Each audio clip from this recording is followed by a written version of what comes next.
So I wanted to make this call out post on my on the universe wide web, on my half existent twitter.com, because get it, because it's permanently suspended. So the Higgs boson. I was essentially thinking, well, my partner, my ex-partner on the show, used to say that, oh, by the way, it said H.P. Lovecraft is wrong about Euclidean geometry. And I'm like, exactly, because he perhaps didn't understand non-Euclidean geometry. He's given me some ideas.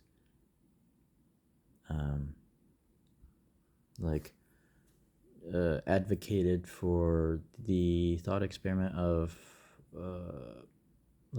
perhaps a vegan, or like a completely, like an herbivore population eventually obtaining knowledge of space technologies and becoming a spacefaring civilization. It's like they could do it technically. I'm like, yeah, but predatory species are always typically a step ahead because they have to think cunningly, like that, in a cunning way. But then it becomes a game of, okay, well, how cunning is the escapee, the one that wants to escape? I believe it's in Mexico, correct me if I'm wrong, that has a law that if you escape, that's not added to your sentence, because it's human nature to want to be free. So I was thinking, okay, if that's a logical extreme where perhaps herbivores could be completely, non-carnivorous in nature and still ascend into the heavens from their perspective, which is space technology for all of them. Could then there not be an in-between, like a scavenger, perhaps, that just, okay, think of like a raptor, or hyenas or vultures. That's why, who was it, Jack Horner tried to say that Tyrannosaurus Rex was a scavenger. I think it was a mix between a scavenger and a carnivore, if you can understand what I'm saying. Anyways, back to like true scavengers. I don't really think the Tyrannosaurus Rex was it may have used its impressive size as a deterrent. So, and its tiny arms may give you the impression that like it didn't need, like it was like balanced like a seesaw skeletally, because our very, very, very ancient notions of how dinosaurs actually looked are poor reconstructions in the early days made it seem like they were just lizards with tails that laid on the ground, kind of like a Godzilla. But I'm saying only if its posture was really messed up for some reason, why it would even think about posturing itself like that. I'm saying, yes, it's a more humanoid form of posturing yourself as a reptile, as what we thought was just a big dumb reptile. But it's actually more complex than that. Have you seen the video game Saurian? Sauran, I believe. This is a spelling. Correct me if I'm wrong. But they've done several artist renditions of basically how it's understood that dinosaurs actually looked. Basically, they've gone back and forth on a feathered or not feathered tyrannosaur model. There might be quills, there might be variants in between. They might have complex plumage that we couldn't even conceive of. I mean, they did rule the earth for millions and millions of years, and humans had just come on the stage very, very late, shall we say, at the very end. But the human mind is pretty brilliant, because despite our short time in existence, we've already deduced like what quantum computers. I'm saying, did the dinosaurs have a space program? It seems like we do, but did they? Anyways, I'm saying so. Like like even talking about this whole scavenger thing. Could you not? What is a scavenger on a civilization scale? It's probably like a pirate type civilization. It probably swoops in like a magpie and takes everything the second it can. It probably buys things that the other civilization. It probably barters and trade. It probably just trades for all these technologies, but doesn't know what actually goes into making them. They're just complete consumers, where they can find that little dopamine hit, where they that little next dribble or drop of whatever. Once they start becoming, I guess, sapiosexual, they start following all the information, all the clumps of data of information. Every single time they get one, they're like, because it's like brains. It's like cats wanting this to be miced up already. You know what I'm saying? Like mycelium, which is why I guess the cows are going to come home at some point, but I guess that's why they're hanging out on their mushroom islands, because in Minecraft, you know what I'm saying? All on that mycelium with mushrooms in their psychedelic realm right now. They're Higgs field. They're Higgs field. So, anyways, that's exactly the case, because a mushroom is a decomposer. And I'm saying, okay, if you can decompose something, then you can recompose it, reposture. You could literally take decomposed matter and recompose it into matter. You can just reverse the process of like lichens and mosses and all these decomposing things can actually lead way to how things can be recomposed. So my ex-partner used to say, I don't understand why my dad got rid of that one tree, because there was a tree that he used to like, but apparently it was rotting from the inside, and it just wasn't observable from the outside. It was as if its heart had been ripped, or been rotting from the inside, and no one knew the whole time. But subtle effects started to show. So, anyways, my ex's adopted dad his name is Mark. Mark always seems to pop up everywhere I look. X marks the spot.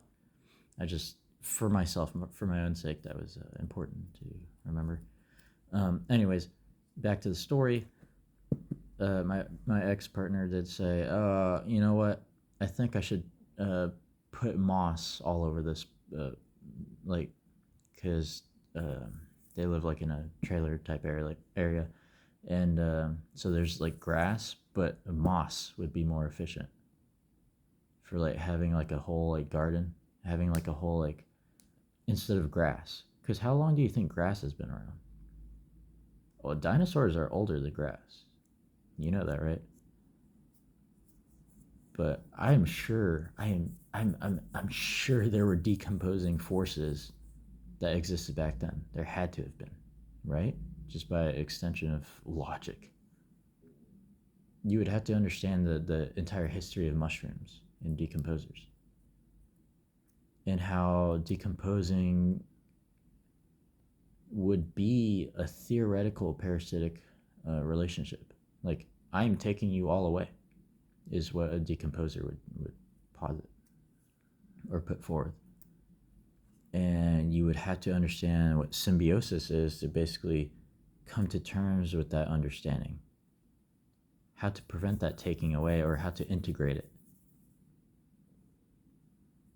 Basically, how to integrate that dark energy that you don't know as energy that you can draw upon. This anti-energy, this anti-matter, these anti-particles. Anyways, so moss, or at least moss-like effects, are probably very common on various exoplanets. It would probably be a common staple. So then you might understand, okay, is there a way that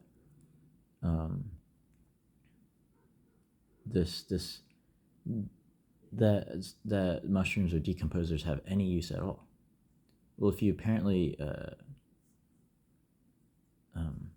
in intervals, if you seemingly decompose the mind or unentangle the mind, it becomes free, which is the psychedelic, which is I'm saying that's the one benefit that it offers. It frees up your mind, actually. Marijuana, THC, hemp, you put that over a bonfire like our ancestors might have. You might start to free up your mind. You're like, you know what if the stoned ape theory essentially is what Higgs field, the entirety of that would be understanding what Higgs field and decomposers are. So I was asking about a scavenger civilization. I'm saying that would be a pirate. I'm saying, well, if you're a pirate, if you're correctly identified as a pirate, then you have some axioms of options. You can either see the good, the bad, or the ugly, or you could see the beautiful. It was a silly proposition, but I can't remember if it was on Disney or not, where they had like these pirates. They're using computer graphics to basically create a kids show, a child show, that the parents would probably watch with their children. And they said, remember, a good pirate never steals.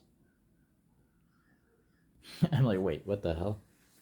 But then if you think about it, it's like, yeah, technically, if you rephrase it, you're just borrowing for an indeterminate or determinate amount of time. Because basically, it depends on if you intend or do not intend to give back.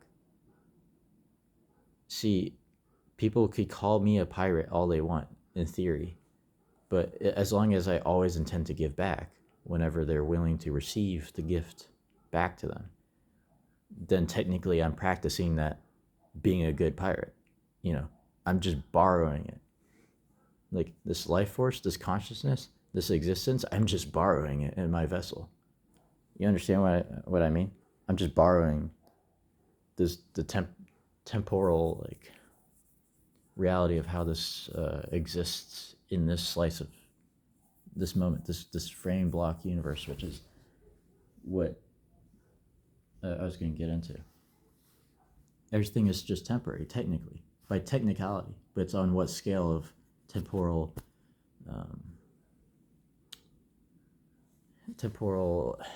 influence or existence does it occupy? Which slice of life are you in?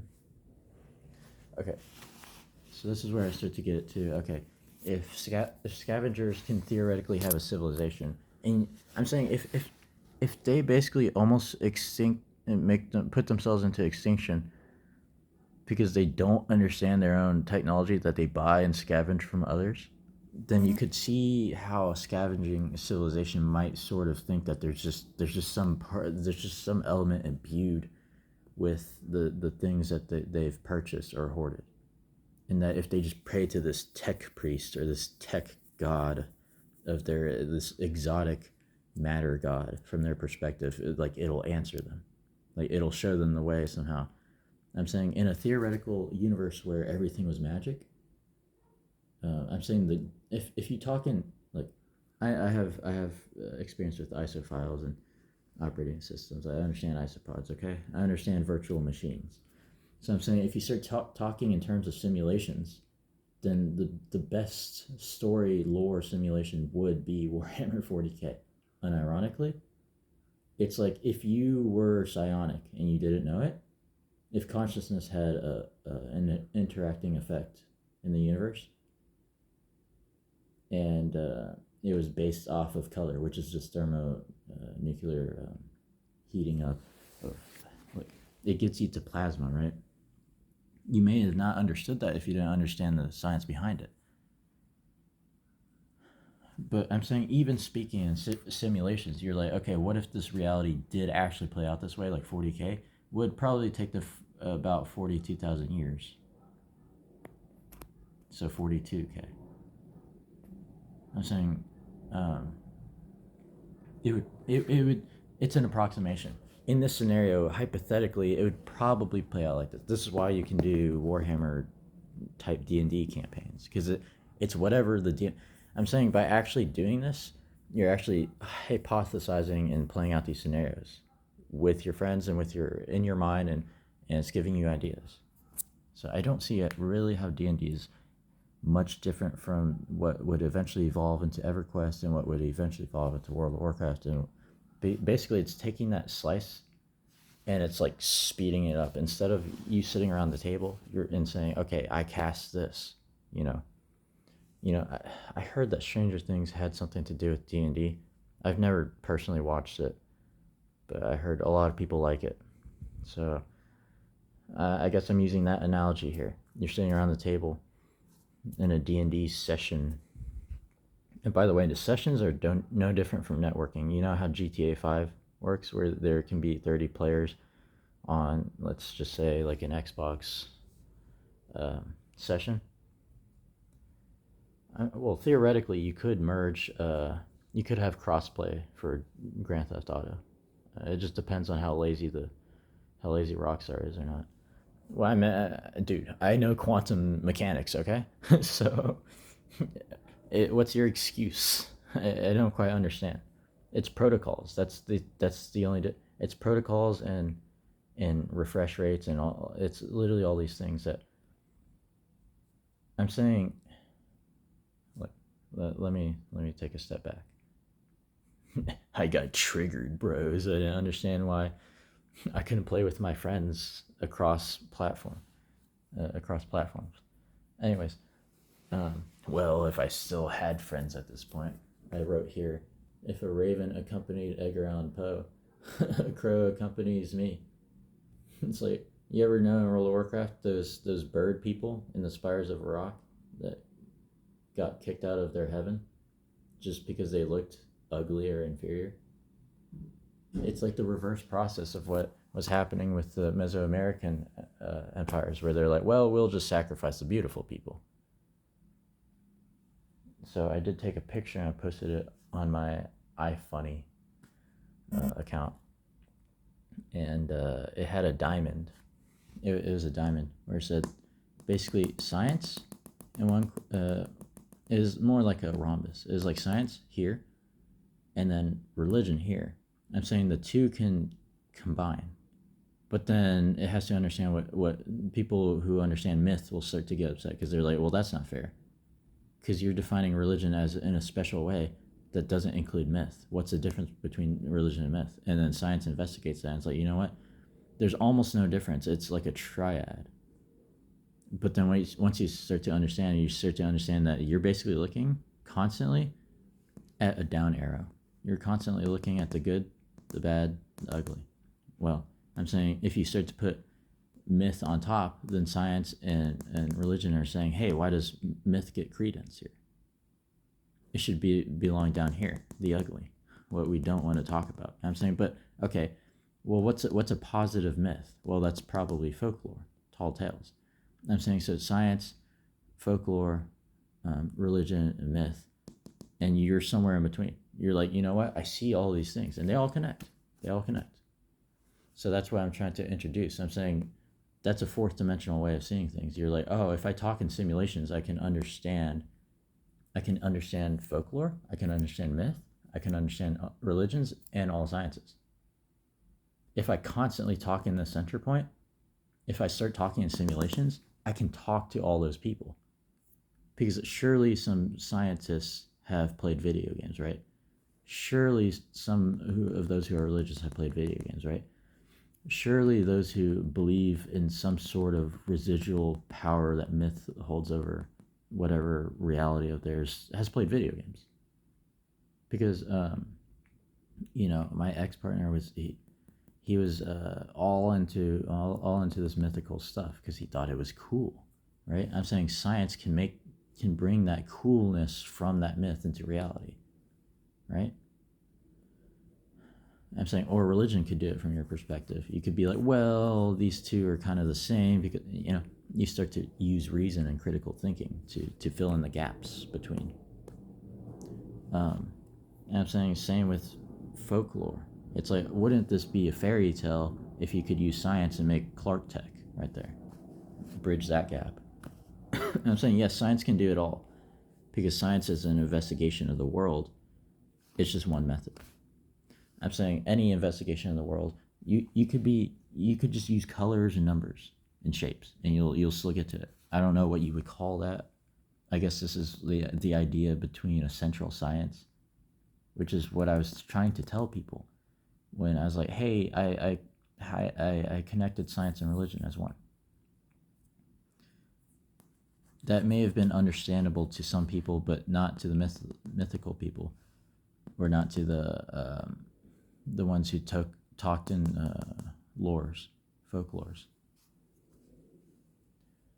Because lore is the amalgamation or aggregate data set of all things discussed about a certain reality, right?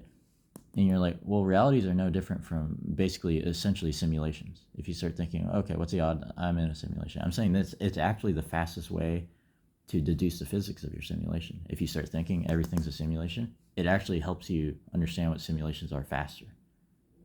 It actually helps you understand what your reality is faster. Because I'm saying at some point, realities, universes, worlds, and machines and virtual machines and simulations, the line is blurred.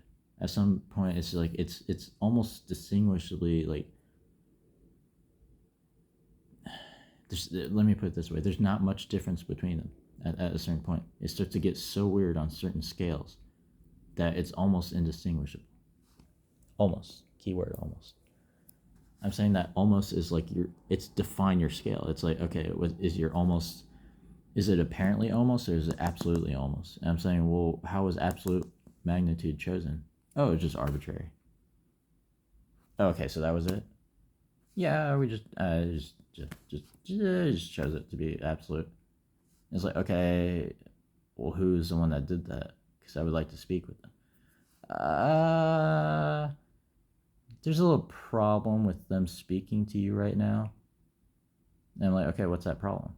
And then you just arbitrate a new reason. I was like, so basically you're just like LARPing more things into existence. And like, that's what we're doing anyways. So I guess that's the game we're all playing. So, see, you know how Raven said nevermore? Nevermore? Because there's like all sorrow and stuff. I'm saying the crows laughing. The crows, they have to overcome their fear effect because they get scared when they see a scarecrow. I'm saying what they have to do is just laugh in the face of absurdity or what they think to be absurd. And they'll get it. They'll be able to say forevermore. So, anyways, enough of that. I'm saying anything can become a civilization if it thinks hard enough. It makes sense if you just think about it. So, well, what's next after quanta? Well, quinta. Because once you start understanding this quintessence, this time. Now, I did see that someone in the past tried to say everything was one big element. And I can't really find a reason, once you start investigating the quantum, I can't really find a reason to dispute that. Because, well, the Higgs particle, it's a Higgs field of interactions, right? It's this whole dimensional sheath or membrane of interactions. I'm saying the more these string particles go through it, the more mass, the more, even if it's like light mass, it's good. And I'm saying dimensions interacting, if you understand M theory, what mathematical brains would be, it's saying what's the difference between mathematical brains ordered like this or coalesced into orbs like a star. I'm saying at some point the body and the soul because in the brain it blurs the line, and it basically, you could say stars are conscious. They're like conscious macro particles of different layers of atmosphere, if you will. Because you're like, okay, what's the atmosphere of a black hole? Well, the accretion disk. And it's like, okay, well, where does that accretion disk end? Well, at the event horizon. And it's like, okay, is the event horizon the ground, or is it more atmosphere that's just so opaque you can't see past it? I'm like, what are you really defining here? Because it seems like gravity is king because gravity can dilate time. But I'm saying the only reason it dilates time is because we misunderstood what scale was. So we incorrectly assumed that quantum gravity violated causality. And it's like, it seemingly does from a the perspective of a being that does not understand the fourth dimension. But coming from a fifth dimensional perspective, I'm like, there would be a theoretical quintessence gravity. I'm saying whoever has said that everything's one particle, they're not wrong. Really, everything could be unraveled into a sheath in a snapshot in space-time. And you could see the fluctuations, and you could count those string particles by saying, okay, this is 1, 2, 3, 4, just roughly approximating. And I'm like, have you heard of the Mandelbrot? Have you heard of the Mandelbrot? Do you understand symmetry and asymmetries? I'm saying even asymmetrical universes can give way to seemingly symmetrical ones. Because I'm saying,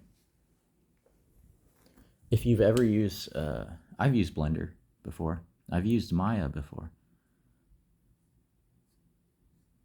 I'm saying, even if you're stuck thinking in tries, I'm saying eventually you can just mirror its mirroring, its tessellation, its translation.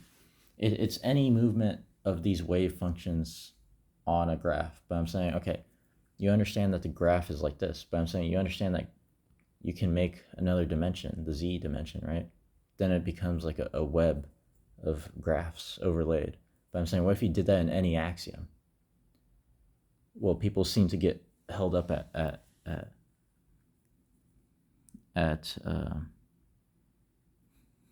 perhaps M theory.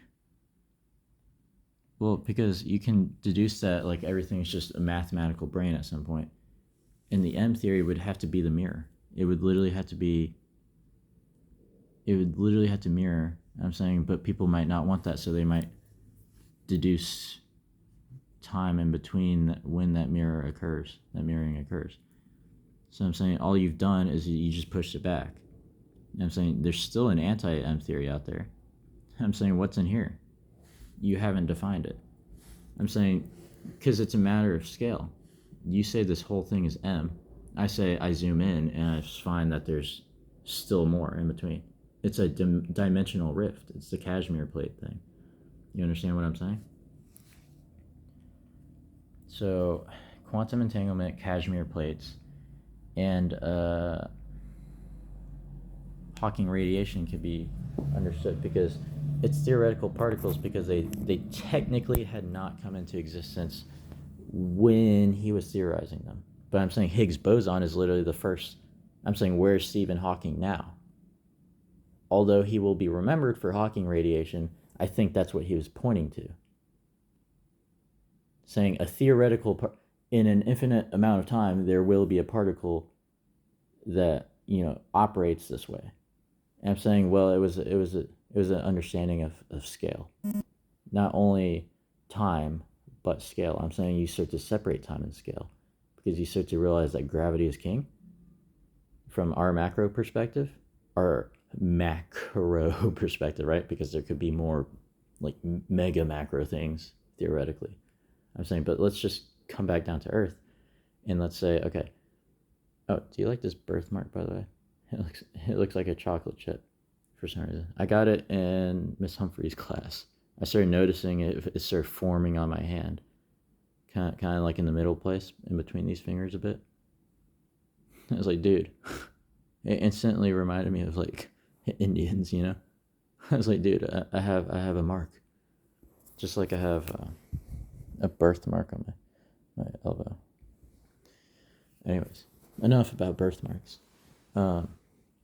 I was marked from birth. I couldn't do anything about it. You know what I'm saying? But I'm saying now I can. Theoretically, I could get rid of that. But it's just like Stephen Hawking said, with his modulated voice, reading his eye movements to basically help him talk. It's like at this point, it's become so much of me that like I don't mind it. It doesn't matter. I can change it later if I really wanted to, but right now I do not have plans to change these things. I have plans to change other things about myself. I mean, that's what exercising could literally be. It's like, yes, I'm changing myself. I'm shape-shifting over X amount of time. Because I'm saying you start to separate time, because you start to realize that gravity is just interactions, however weak or however strong, to form densities and masses. So, where was I? Okay. So, the quantum realm field. Realm and field are basically the same thing because it's basically a dimensional sheath. I'm saying these membranes, these fields of these particles stretch out ever so much to become entire fields of wave functions. You can just pass heated fluctuations through them, which would be like plasma, for example.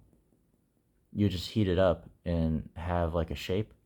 So I'm saying, well, glass is superheated sand, so it has a little bit of conductivity because it's thermal. If that makes sense. Do you know what electrostatic shock is? Well, let me put it this way. Basically, my cat has fur. It was always snooping around the this, but never got shocked. I'm saying, what if, because my cat's closely related to the African gray cat. So what if they've adapted they've had adaptations of their fur and staticness, that static electricity that kind of matched, because you start to understand what friction is. You start to understand what basically Nikola Tesla was saying. You can create kind of a dynamo, a kind of generator of sorts, if you basically understood what magnets were, which were just, in absence of copper or any more conductive thing, lightning could strike a rock, just a random rock, and imbue it with the powers of magnetism, however weak or however strong. It depends on the type of rock. It depends on compositions, really. It depends on stats, really, at the end of the day. That's what I'm saying. I'm basically talking like we're in a simulation. What's your stats? What's your status? You know what I'm saying? It's no different from that at the end of the day. So once you imbue a rock, it becomes a lodestone. And that's your first step to magneticism. That's how it would work. That's literally how it would work.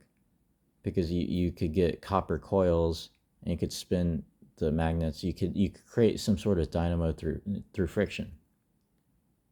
You can harness electricity because basically harnessing energy movement seems to happen under thermal considerations. Everything's thermodynamics, right? So I'm saying, okay, what's plasma if not just an extension of thermodynamics? Well, how'd you create plasma? Well, seemingly out of nothing. Oh, so now thermodynamics are starting to be violated. Yes. You wonder why? Because people are like, oh, evolution could never happen because, it's a closed system. Earth is a closed system. And I'm like, no, it's not. No, it's not. The sun gives it energy. And it's like, oh, well, okay. Our little bubble is a closed system. So therefore it can never get new physics or new this or new that. I'm like, well, if you understood the previous example, how's that? How are we not in a bubble called the heliosphere? And how would any, by extension, how would any other planetary system not also be in sheaths of their own spectral type of their own star? Every single star moving through space-time would have this bow shock, because that's what movement is, right? See, it's dense enough to where it's basically warping the dimensions, the fields, as it moves through them. I'm saying it's already doing that, but we just can't observe that. So to us, it just looks like gravitational effects, that it's like, oh, slightly, it's massive, so it slightly warps itself as it passes. So this is what, when we put satellites up and they observe objects, whenever a planet goes like this, it slightly warps the light curve as it passes around, in an orbit. That's what's happening there. So everything's thermal. And thermal seems to be violated once you separate scale and time. It appears to be violated, but is it absolutely being violated is what you have to ask yourself. Because what is thermal if not just the speed of interactions? Because once you speed up interactions, you start to give more solidification in a thermal sense. You start to heat up your plasma, if you will. You start to solidify these things. Light is just condensed photons. I would.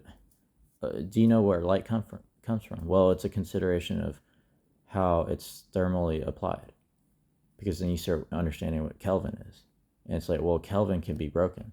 You can start going to negative Kelvin if you understand what all this is. So, yes, quinta would be the logical next step of quanta. Once you prove quantum mechanics, once quantum entanglement wins the Nobel Peace Prize, then you can understand what it is like to be a fifth dimensional being, which is basically what most of my YouTube channel is about. It hasn't changed, nor would I see the reason for it to change, as it's basically what sorts you out. Because once you start to understand what time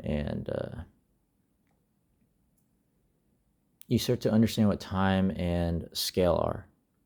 It's ruled by gravity, and I'm saying gravity, once you understand that time is an illusion of scale of interactions, then you start to understand that gravity is an illusion of scale of interactions. So even where gravity was king over time, I'm saying interactions are still king over gravity, because that's what defines gravity itself, dimensional interactions. So I'm saying you can spread out something so thin and just make it into a mathematical field and start drawing wave functions. So I don't know if you have seen that quantum dream. Are we living in a quantum dream video? You do understand that it said Herschel's planet there, right? It's like, I don't know of a Herschel's planet that we have in the solar system, but it's saying, these things are uncooperative. Because it started to show all these mathematical models of all these things, and it's like, well, it looks like you're thermally, it looks like it has some 3D aspect to it. It doesn't look like whatever it is just bound to the second dimension. It visually looks like it has some curvature to it. I'm saying if you can become a pattern-seeking being, monkey mode, M theory, then you can basically use these and say, 1, 2, 3, 4. And you can be like, okay, guys, every single time we use this configuration, this protocol, this is what you basically do with internets. Networking, by the way. If you're going to have a quantum internet, then you're going to have to understand this right here. So, it's not necessary. There are other methods, but okay, if you want to have a quinta internet, you're going to have to understand this right here. So you're going to have to understand these aren't actually working against each other. They're organizing themselves into a pattern for you. So it's 1, 2, 3, 4. Or if you're of another mindset, you say, this is quadrant 1, this is quadrant 2, this is quadrant 3. I'm saying whichever. It's not the numbers that matter necessarily. It's the action of numbering. It's the action of definition. I'm basically saying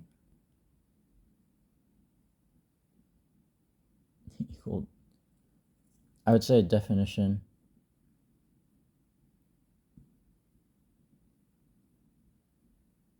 plus resolution. Because if you can't resolve something, then it's very blurry to you, right? It's blurring.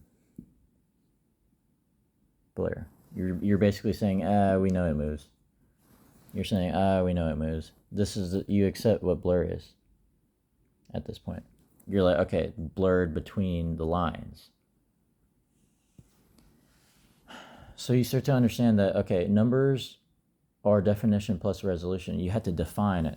Where did you define it? Well, I defined 1 right here. And it's like, well, Billy said that 1 was over here. So you're going to have to, you're not disagreeing with each other, but you're disagreeing with each other. You see what I'm saying? I'm saying, what are numbers in math if not just language? Because you have to define what the word means. You have to stop being a Pokemon and just saying your own name constantly over and over. You see what I'm saying? You have to actually learn a second word. Oh, heaven forbid. You know what I'm saying? Learn a second word. So it's like you may have 2 names. For example, I was born on my birth certificate. It says Shane Adams. Well, I do have a middle name, but I'm saying for example, that's 2 words. If I only knew how to say those 2 words into perpetuity, then I would need some resolution to it. It would have to. The more I say it, the more it earns meaning. It becomes a numbers game. Can I say this fast enough and enough times that it becomes a thing? I'm saying, well, people are coming out with theories all the time. So I'm just going to co-opt a theory from my reality and say, hey, well, from where I come from, we understand what quantum mechanics is. And I'm saying, where you come from, do you understand quantum mechanics? And if they say yes, I say, okay, great, we're on the same page. You understand the 4th dimension. Now, 4th dimensional being, pray tell, do you understand what this is? You know, do you need more mercury? You know, I was joking about what if every single civilization used decomposers, used psychedelics to understand this, and went straight from Stone Age to making civilizations. Well, it's kind of like the Aztecs or the Mayans, right? And that, what if the stoned ape theory basically helped you become a spacefaring civilization before you were really ready for it, because of just how powerful the decomposers on your world had become. That's no fault of your own. But anyways, what I'm trying to tell you is that what if they thought you had to sacrifice the beautiful people to this magical ball thing in the sky? You know, the big glowy thing in the sky. You must be in a land of primitive simpletons. But as long as they can understand quantum and you can understand quantum from your perspective, then there's some trade to be had. I'm saying whoever's using psychedelics over here is from this reality, where it just looks like a field to us. Because we're like, what physics do you even operate on? And I said, my mom is thermal. She can thermally sense when I'm supposedly cold or not cold. Have you heard of the Silva method? It's like without prompt. She telepathically just comes out with, it's like telekinesis. She just understands that I'm cold without me even uttering a word, because she's using context clues, for one. But I also jokingly call her Quetzalcoatl, because, well, her dad famously said to her, from my perspective, it's famous, said to her, you're only cold because you think you're cold. And if it becomes a mind over matter, it's like, what's more powerful? Your mind or matter?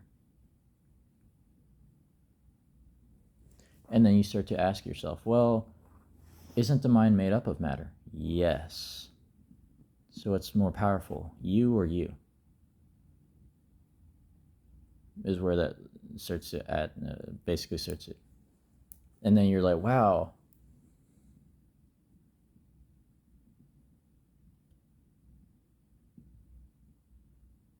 People want to take this and run with it and be like, I'm a Boltzmann brain. See you later, everyone else. I'm the most powerful person. No, no. It doesn't work like that at all. You're one of many. Everything is a Boltzmann brain of different complexity. You understand? And it's like, well, how did I come into existence? And it's like, well, it was a complex process. But it doesn't matter the process. You're still in a bubble, so it still was the entirety of whatever your physics were to get to this point. I don't care what your physics were. I don't care if you did naughty things with your own body all day. You know what I'm talking about? And just got Higgs field high all day. I'm saying you can still use these physics to talk to this person in this other, using these other fields of physics, which may be this whole coalesced like dimensional universe and all this stuff from their perspective. But from you, you're just like, whoa, dude, what if?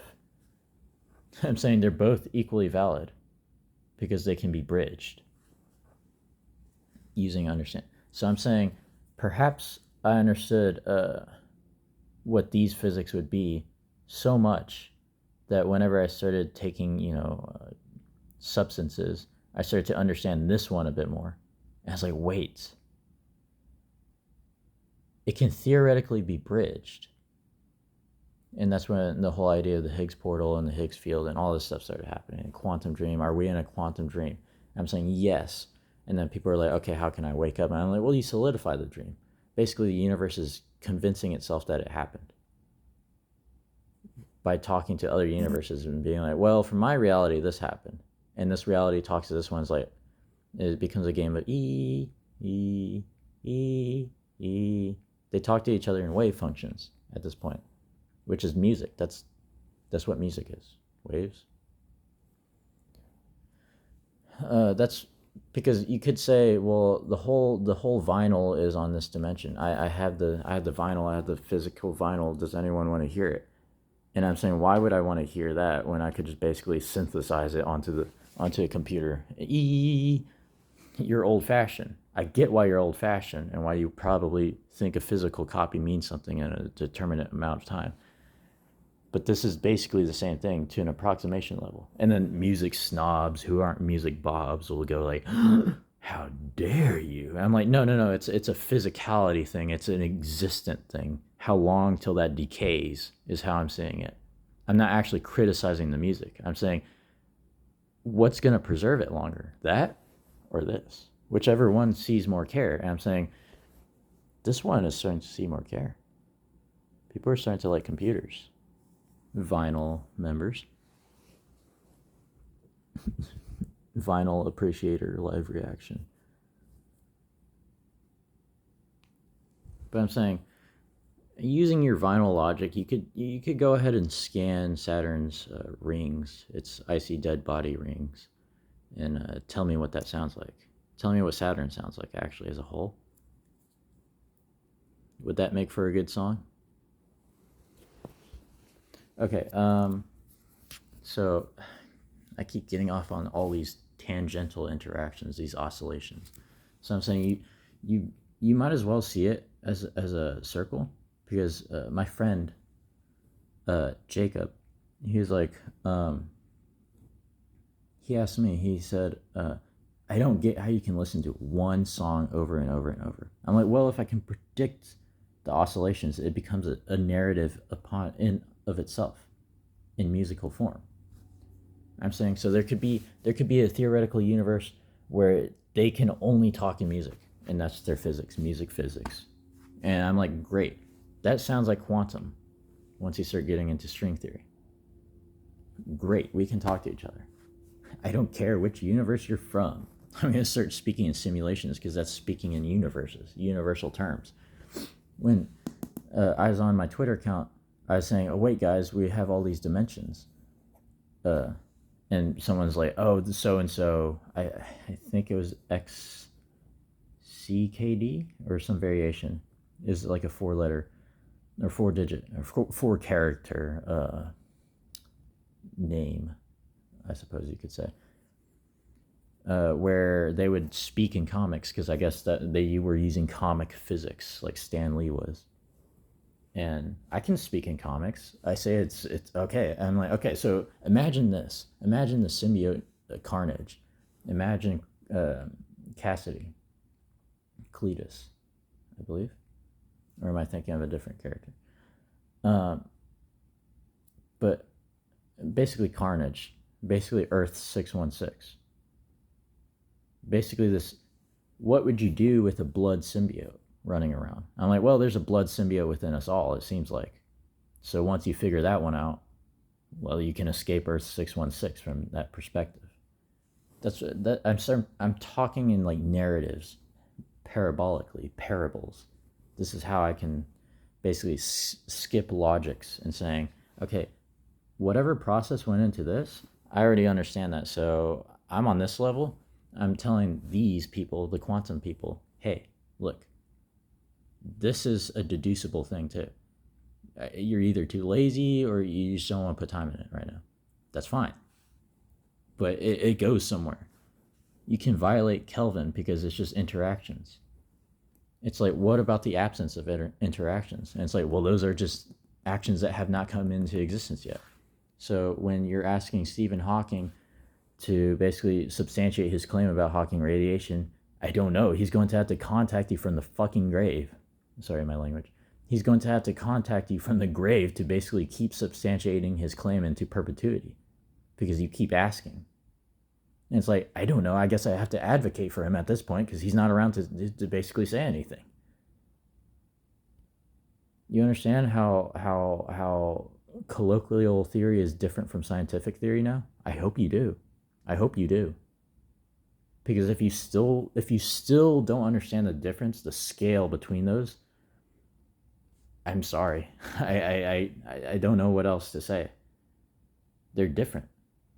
They're different.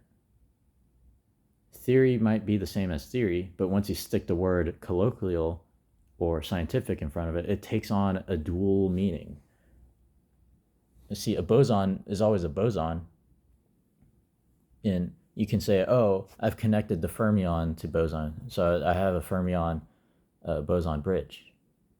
I've connected Einstein and the... What was that bridge? Was it just Rosen Bridge or something? And there's a I believe a Slavic type name in between. But I'm saying it's perhaps the names that matter, but it's also what they're entangled with, what they're partnering up with. You understand what I mean? Because if you contact other universes, you're gonna have to you're gonna have to understand translations and transmissions. Like when transmissions slip, it's just perhaps a hill. I'm saying you have to understand quantum mechanics so you can understand quantum tunneling. So you're like, oh yeah, I know what happens next because I've seen this iteration this many times before. I'm saying to understand how to quote unquote violate or go to negative Kelvin, you'd have to understand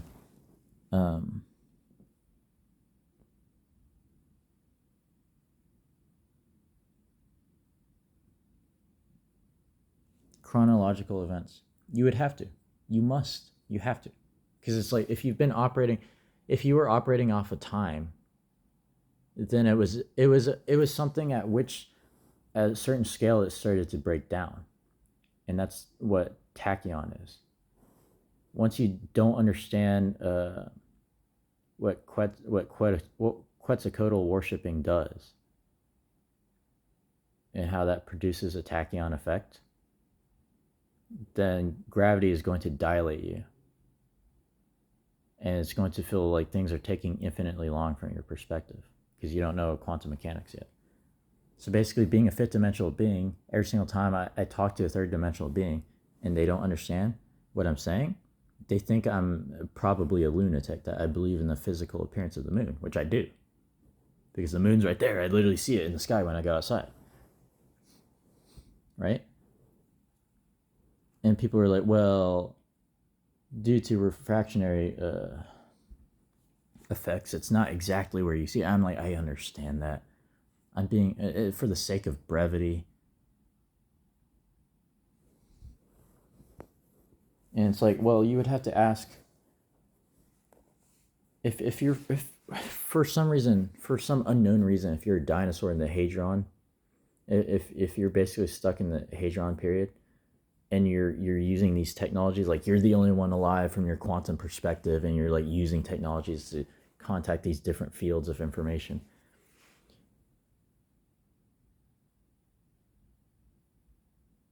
See, I have nowhere to go with that, because I'm saying once I conceive of that, it's, yeah, there we go.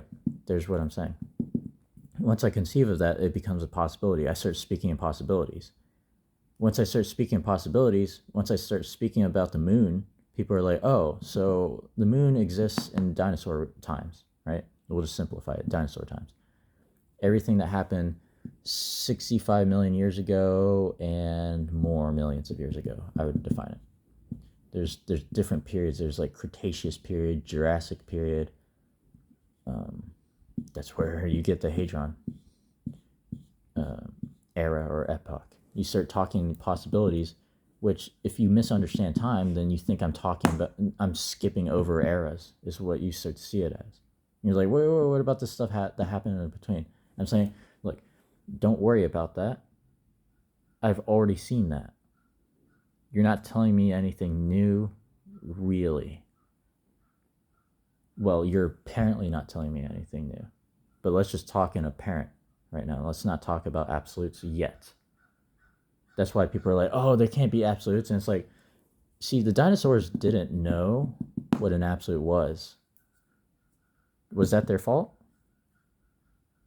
No one can really answer that, I don't think. So I'm saying the circumstances of your birthmarks, you can change the circumstances of your birth. You can transform into, because basically, if you understand it, exercise is basically shapeshifting on what? On your scale of time, the tachyon effect, the beats per minute. That's how you measure time for some reason. I don't know why. I mean, I do know why. But yeah, that's where the tachyon effect lies. You start to worship your heart, I guess, in a sense. You start to worship your body, in a sense. And I'm saying, look at where this leads. Mind and matter are no different. Boltzmann brains, souls, brains, operating systems, programs, it all coalesces into the same thing, which is basically this moment of understanding. What time dilation is? Because dilation is the spaghettification, it's elongation. A certain elongated muskrat has probably had similar thoughts. Today I learned the things in my head were called thoughts. You know what I'm saying? So essentially, it's kind of all the same thing right here at some point. Because it's like, okay, define. Definition. The more you define it constantly, you're like, well, technically it has 1.1 oscillation, 2.1, and I'm saying, there you go. It's the same thing. You've been looking at the same damn thing the entire time. But you revisiting it is perhaps an interaction in of itself. It's just on a scale you cannot perceive, because no one understands fifth dimensional physics yet. I'm saying, well, theoretically you could say there's a universe where they do, and I don't think about that. I start talking in possibilities. So I start talking about the moon to a dinosaur in a thought experiment, like a legit, actual, like real living dinosaur from like at least 65 million years ago. Imagine that in a thought experiment. And I mentioned the moon.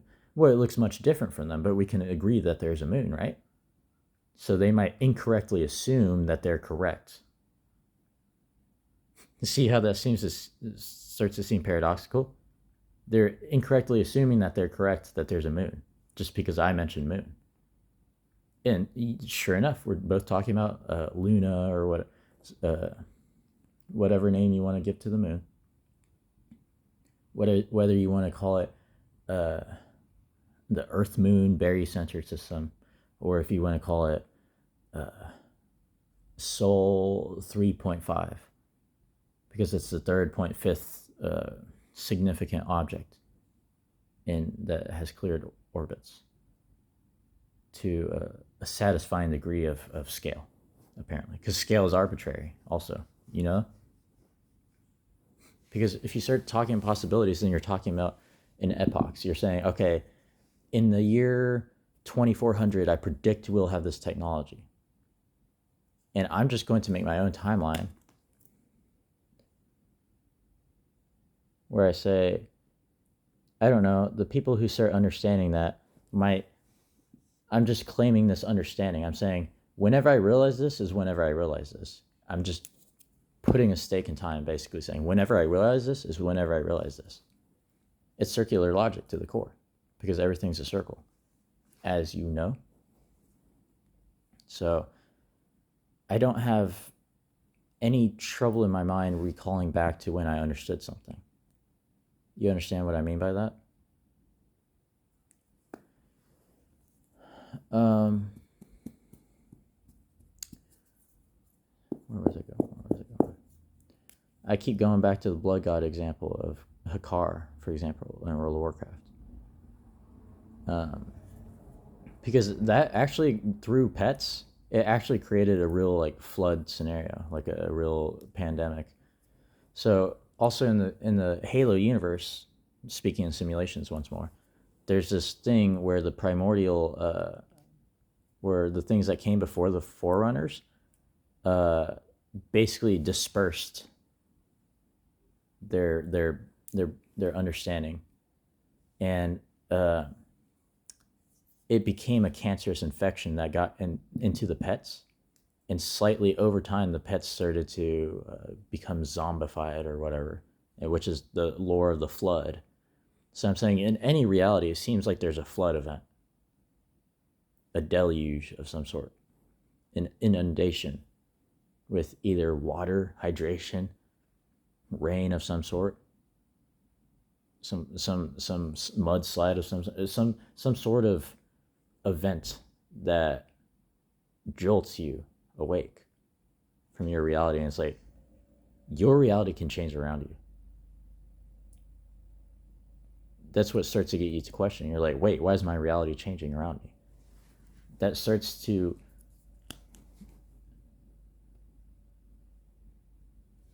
understand what N theory is, perhaps the hardest theory to understand. What comes after M theory? N theory. How come it sees a 500% increase? We must deduce what percentage ratio is causing that. Oh, it's just a personality thing? Okay. Tell people to get some character so they stop being NPCs and parroting everything that they hear. I'm sure they just needed to get it off their chest. The bird needed to be freed, but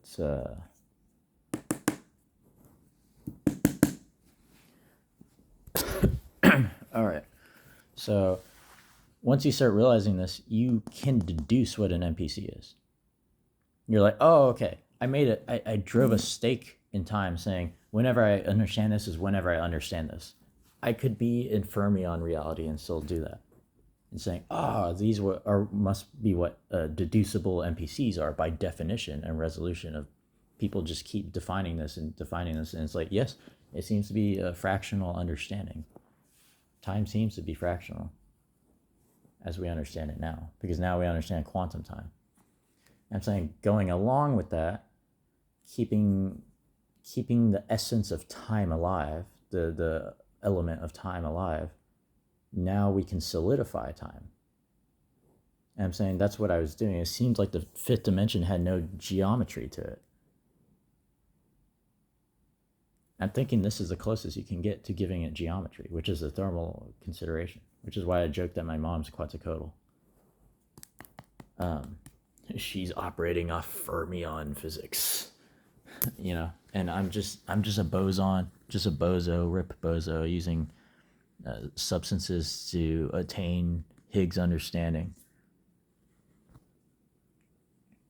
because it's poison training. I'm technically poisoning my mind by having decomposing things, right? You understand how mushrooms are psychedelic? I'm saying basically marijuana is the same way. Over a longer period of time, it has a slight psychedelic effect. Just like a tachyon effect would be like tachycardia. It's like, okay, when they say, oh, you have a QT or CT, like extension of your beats per. I'm saying because we're all the same thing. We're all like the same NPC, I guess, in exercising. Look, it's because we all worship we all worship the sun and the heliosphere because it gives us life. Ultraviolet radiation. That's why marijuana grows the best under purple light.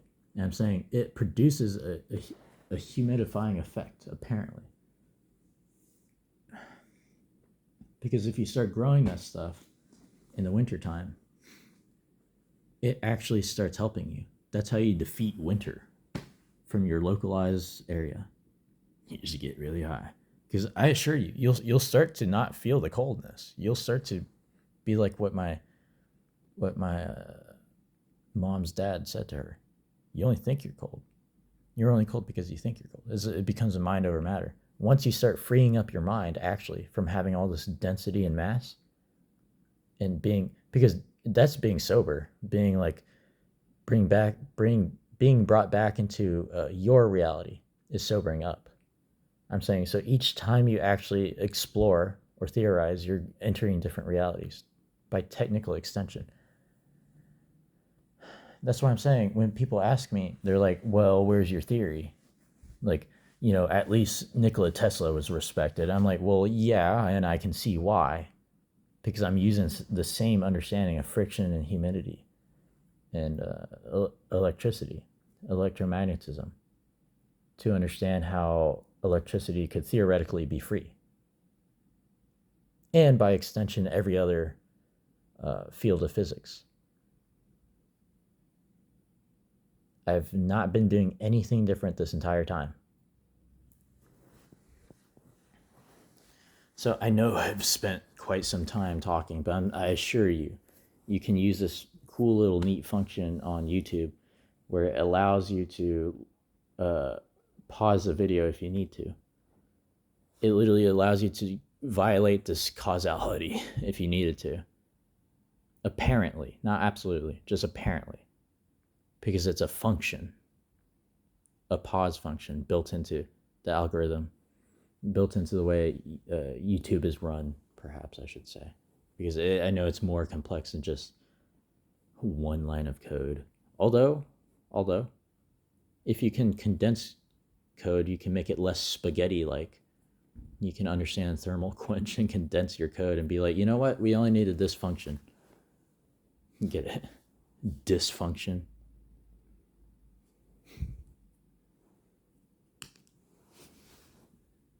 See,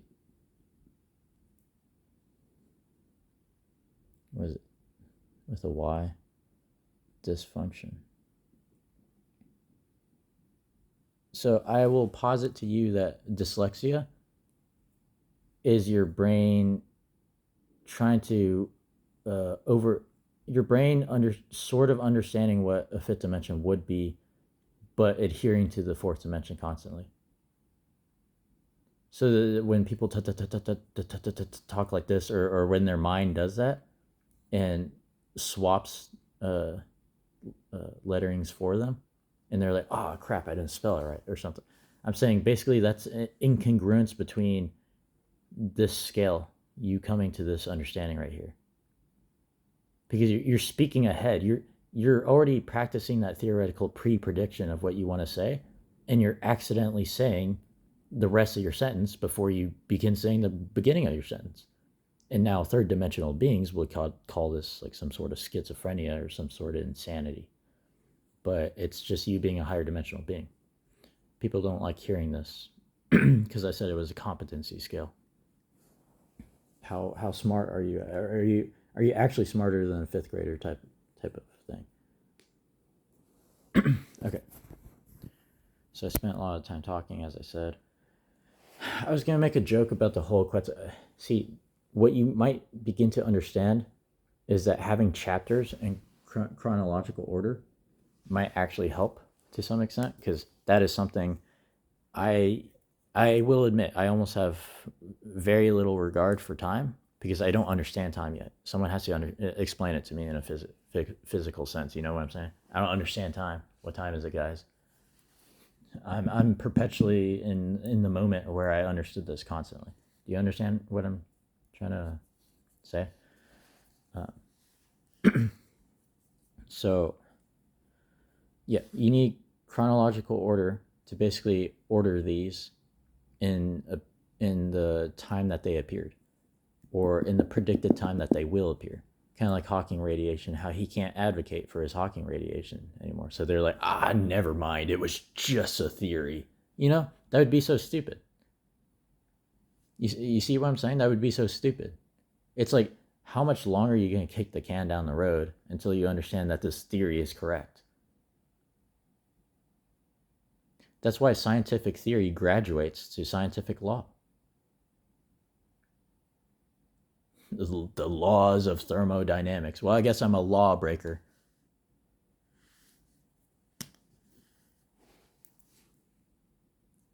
I guess I'm a lawbreaker. I'm a real lawbreaker. Yeah, I broke the law. I broke the law in Madrid, and I'll do it again. Okay? So basically I'm saying I'm trying to give geometric understanding to this phenomenon of time, these oscillations. I'm saying you can use string particles, you can use thermal understanding, thermodynamics, which I started to say, oh, so you guys don't understand heliodynamics, because I was starting to entangle it with the understanding of the spectral type of your star, because that depends on what type of life you may have. I'm saying skip over life temporarily in this apparent thought experiment. Which life, or which era of life are you from? Which epoch? Which eon are you from? Are you from the Hadron era, or because then I could back calculate how the moon would have appeared to you. Are you in the Cretaceous? I could have back calculated how the moon would have appeared to you, and I could back calculate the composition of your atmosphere. I could literally do that, and then using all that understanding, and basically understanding the carbon footprint, or perhaps methane, since that's a more efficient way to calculate it, methane footprint of the Higgs boson, just to be carbon neutral, just to be completely neutral. This portal, I'm saying these are portal physics. If you keep putting this much methane into it, you're going to understand this much faster. And I'm saying, so I guess it's when the cows come home. See, everything I'm saying makes circular sense, because I'm speaking not only simulations but idioms. So people think I'm an idiot. So quintessence element of time. It would have to be. It would have to be. So I said, whoever this fellow is that basically tried to say everything was one interaction, I'm saying technically, because these are just nodes, these in a graph. These are just, I don't know, we just decided there were nodes here because we just liked drawing crisscrosses. You know what I'm saying? Because we start to categorize. It's like, okay, it's like you can make an Excel spreadsheet and you're like, okay, this is cell A, B, C. I don't know. It could just be arbitrary. You could follow that. You could have a click sound for each. It doesn't matter. It's categorization. You're defining these things. You're saying, okay, I see it here, I see it here, I see it here. It's existent here. But then you could look, this might just be one quadrant. It's like, what quadrant of the city? What frequency, damn it. So the modulation is what you're going to have to, it's what's between the resolution. It's your refresh rate. What's your FPS? What's your frame block universe refresh at? Can you see in 32K resolution? Can you see in 244 FPS at least? What's wrong with you if you can't? No, really, tell me. No, really, tell me. Like, on a physical level, you should be able to tell me what's wrong with you if you can't see that. Like, that would be a deducible thing. You should be able to tell me what's wrong with you. I should be able to ask you that, and you should not be able to get offended for a moment and actually tell me the deducible incongruency with your optics of your species and how you can't actually. It's like telling humans, okay, now imagine a new color. And it's like the human mind is like data overload, data overload, data overload. You start to realize you're an NPC at that point. And it's like, well, how could I not be an NPC?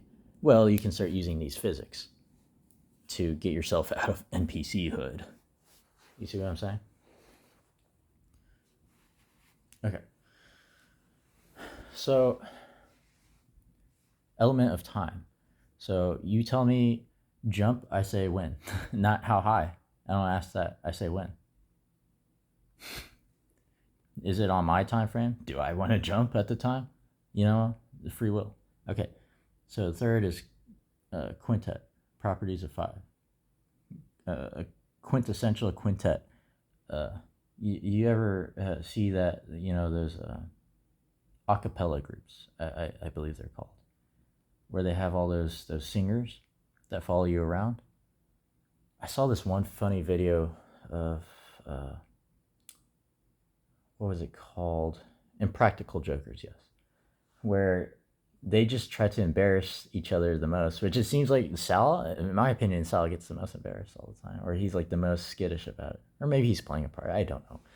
But what I do know, well, he's germophobic because he doesn't like germs. Because it's like stinky bacteria producing smells, kind of like how methane would smell. But you start to smell foul, like sulfur, perhaps. Yeah.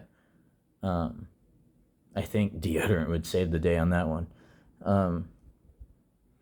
But basically, what you have to understand is that have you heard of Stefan's quintet? Oh, back to the a cappella group. So basically, what's happening with my brain is I'm having this dysfunction where I keep thinking of the point I'm getting to and realizing I haven't made the point yet.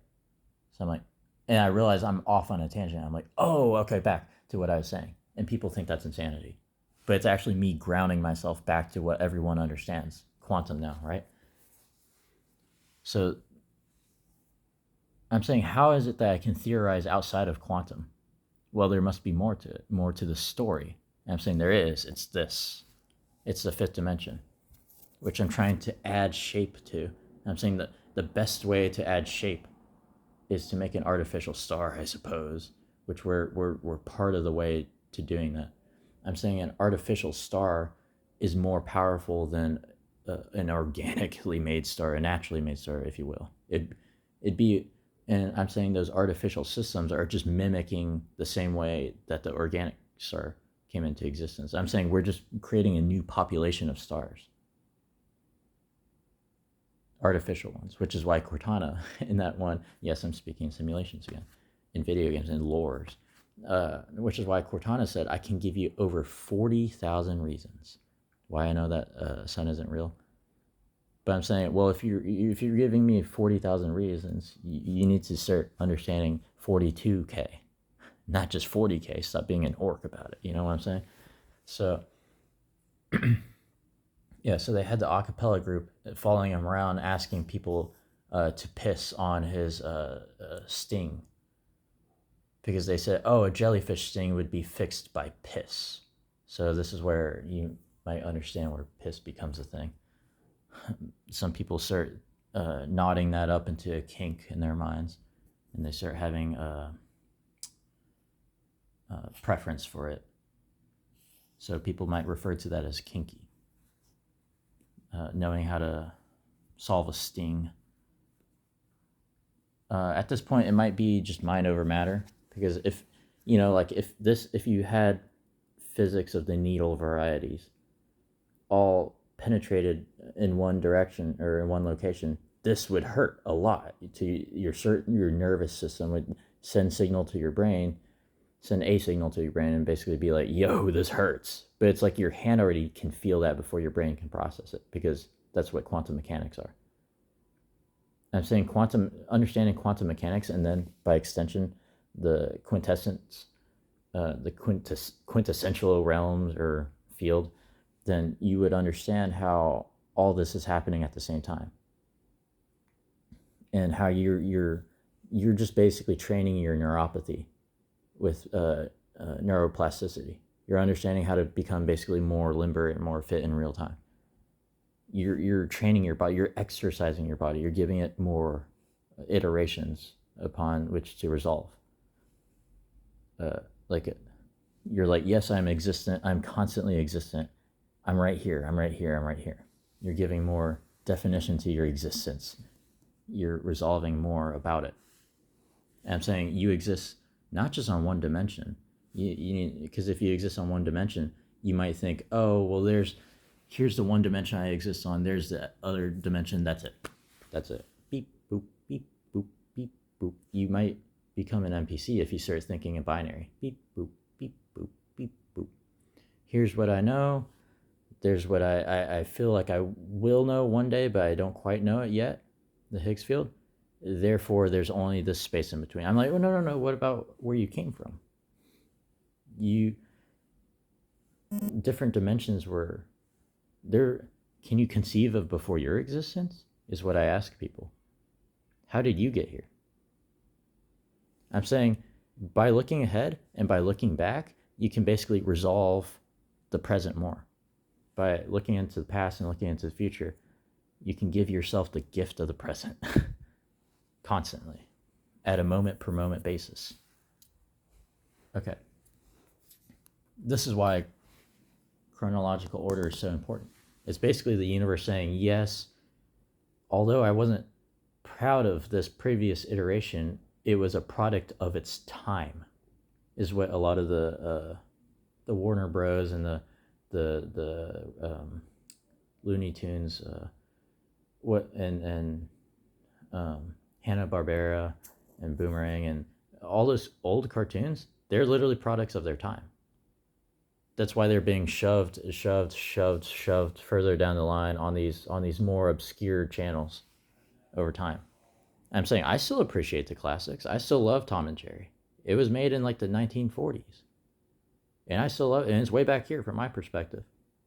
Because time is subjective, but if I was to pick one, when I came to this understanding, 2022 AD. And so Tom and Jerry was like back in the 1940s, 1950s. And it got picked up into the 90s. It got picked up and reiterated. This is why I don't understand copyright laws, because it's like, okay, does Hawking have copyright claim to Hawking radiation? Yes, it's already embedded in the name. You show it respect by calling it that. You see what I'm saying? I'm saying people could have called it like supersonic radiation or whatever, right? Sonic quantum entanglement radiation. But I'm saying just condense it. Call it what everyone else is actually calling it, because that's who's most known for it, Hawking. And then in Hawking radiation, you can have notable entries, honorable mentions, which they themselves are their own categories. I'm saying this might be the entirety of what you understand Hawking radiation to be, but I'm saying honorable mentions, 2, 3, 4. And I'm saying Hawking radiation originated from idea 1 to become this whole enclosed thing on the Wikipedia page, if you were to look at it. I'm basically telling you, I have a managerial mindset, so I have a chronological mindset. I'm saying give me issues and I'll order them. It's literally data sorting. Have you ever seen those videos on YouTube where it's data sorting? It's like it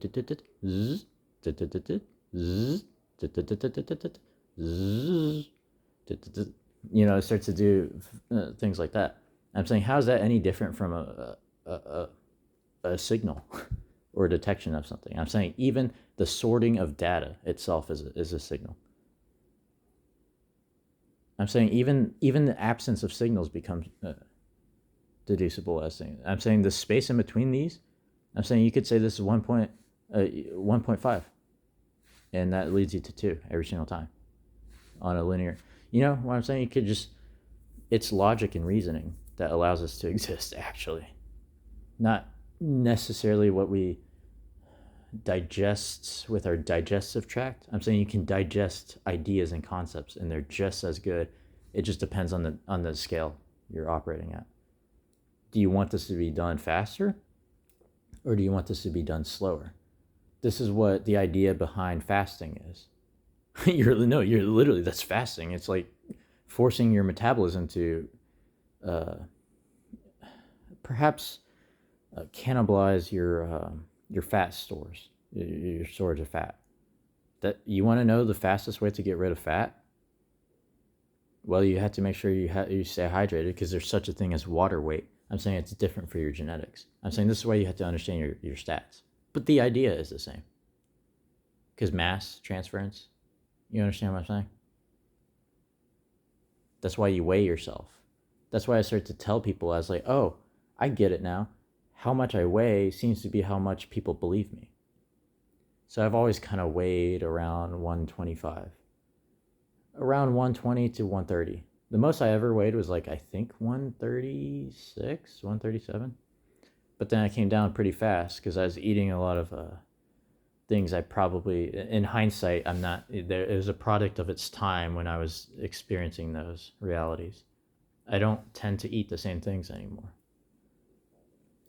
You know what I'm saying?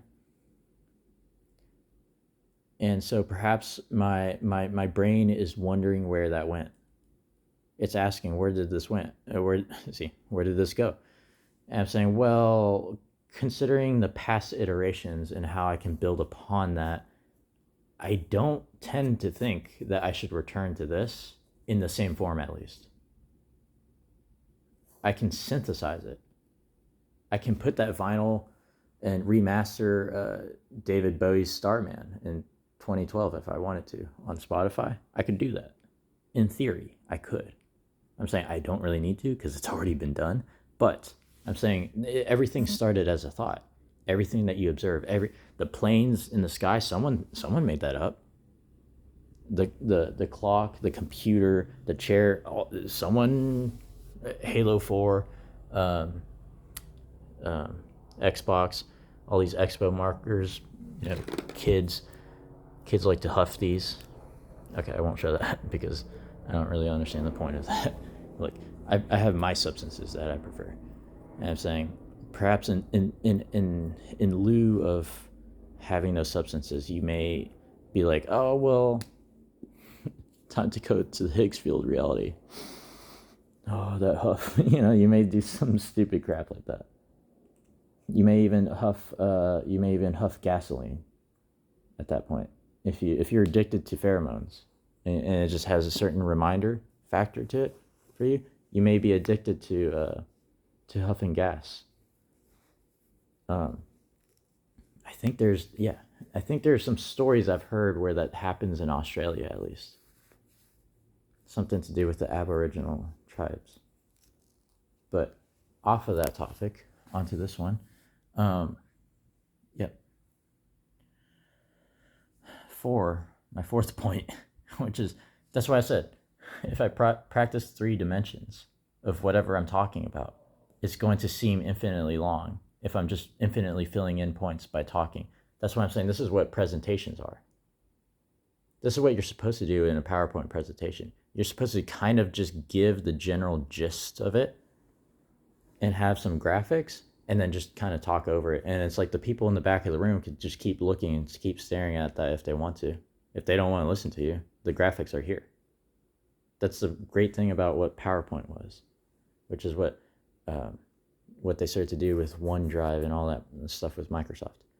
And it started to integrate with Xbox. So basically, Xbox was just like a rigged type of Microsoft computer operating system, refurbished into for console purposes.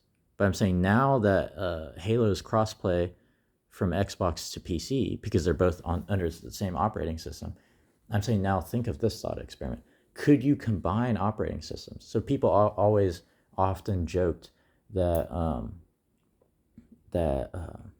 they made jokes where they said something about Microsoft because they didn't have Windows, or Apple Store, because they didn't have Windows. Well, Apple stores do have Windows actually, but they don't have Windows. You see what I'm saying? The operating system. They actually had the physical glass object in their storefronts, but they don't have the operating system to go with it. You know what I'm saying? Superheated sand will will make you understand physical windows. But you ever play Minecraft where you put sand in a furnace? It's essentially it's a thermal process. It's a solidifying process. It's a wind process. It's or you could use other methods to cool, because in space people are like, oh, it's so cold in space. It's so cold in space. You could do all this manufacturing. It's like, yes and no. See, in space, heat radiates away. Like the residual heat it gets drawn from the force of the universe. Let me put it that way. It's being extracted from you with time. But that process on Earth is faster because we live in an atmosphere. So there are wind currents and there are all these things. I'm saying that process is even faster for those things in the ocean, because there are these currents that turtles can. Have you ever seen Nemo, Finding Nemo, where they had that wave or that ley line under the ocean that kind of, it's the same thing. The gravitation is the same thing. It kind of works the same way, but in a looser scale the higher up in dimensions you go. Because I was like, I don't see any geometry in these higher dimensions. Something must be up. Why does space look so empty and black? You know what I'm saying? I was like, I guess we kind of missed the heyday. We had a bit of hay fever. But I'm saying, but we can reverse the process. If we understand how the process came into being, we can start making artificial stars. No biggie. So radio plus thermal, spectral understanding, star luminosity. That's what I'm saying.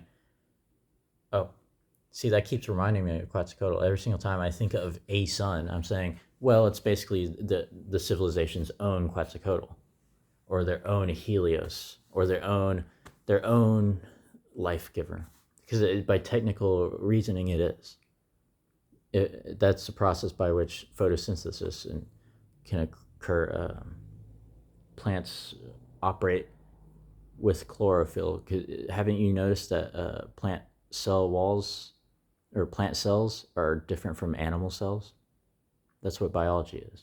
It's a completely different branch of life that could have a common ancestor. Let me put it that way. Because all you need to understand is scale. So if you never believe that we could have a common ancestor, I'm saying all you need to do is adjust your scale. How micro or how macro are you looking? I'm saying if you can't find the missing link between two species, fine, whatever. I'm saying skip ahead the logic, say, well, we don't know where that leads just yet, but we may. And then you can switch back to macro and be like, oh, so I found this other one, and you know what? There might be some connection here between the two. That's what you start doing. I'm saying because sometimes looking for the bigger thing will actually help you find the in-between.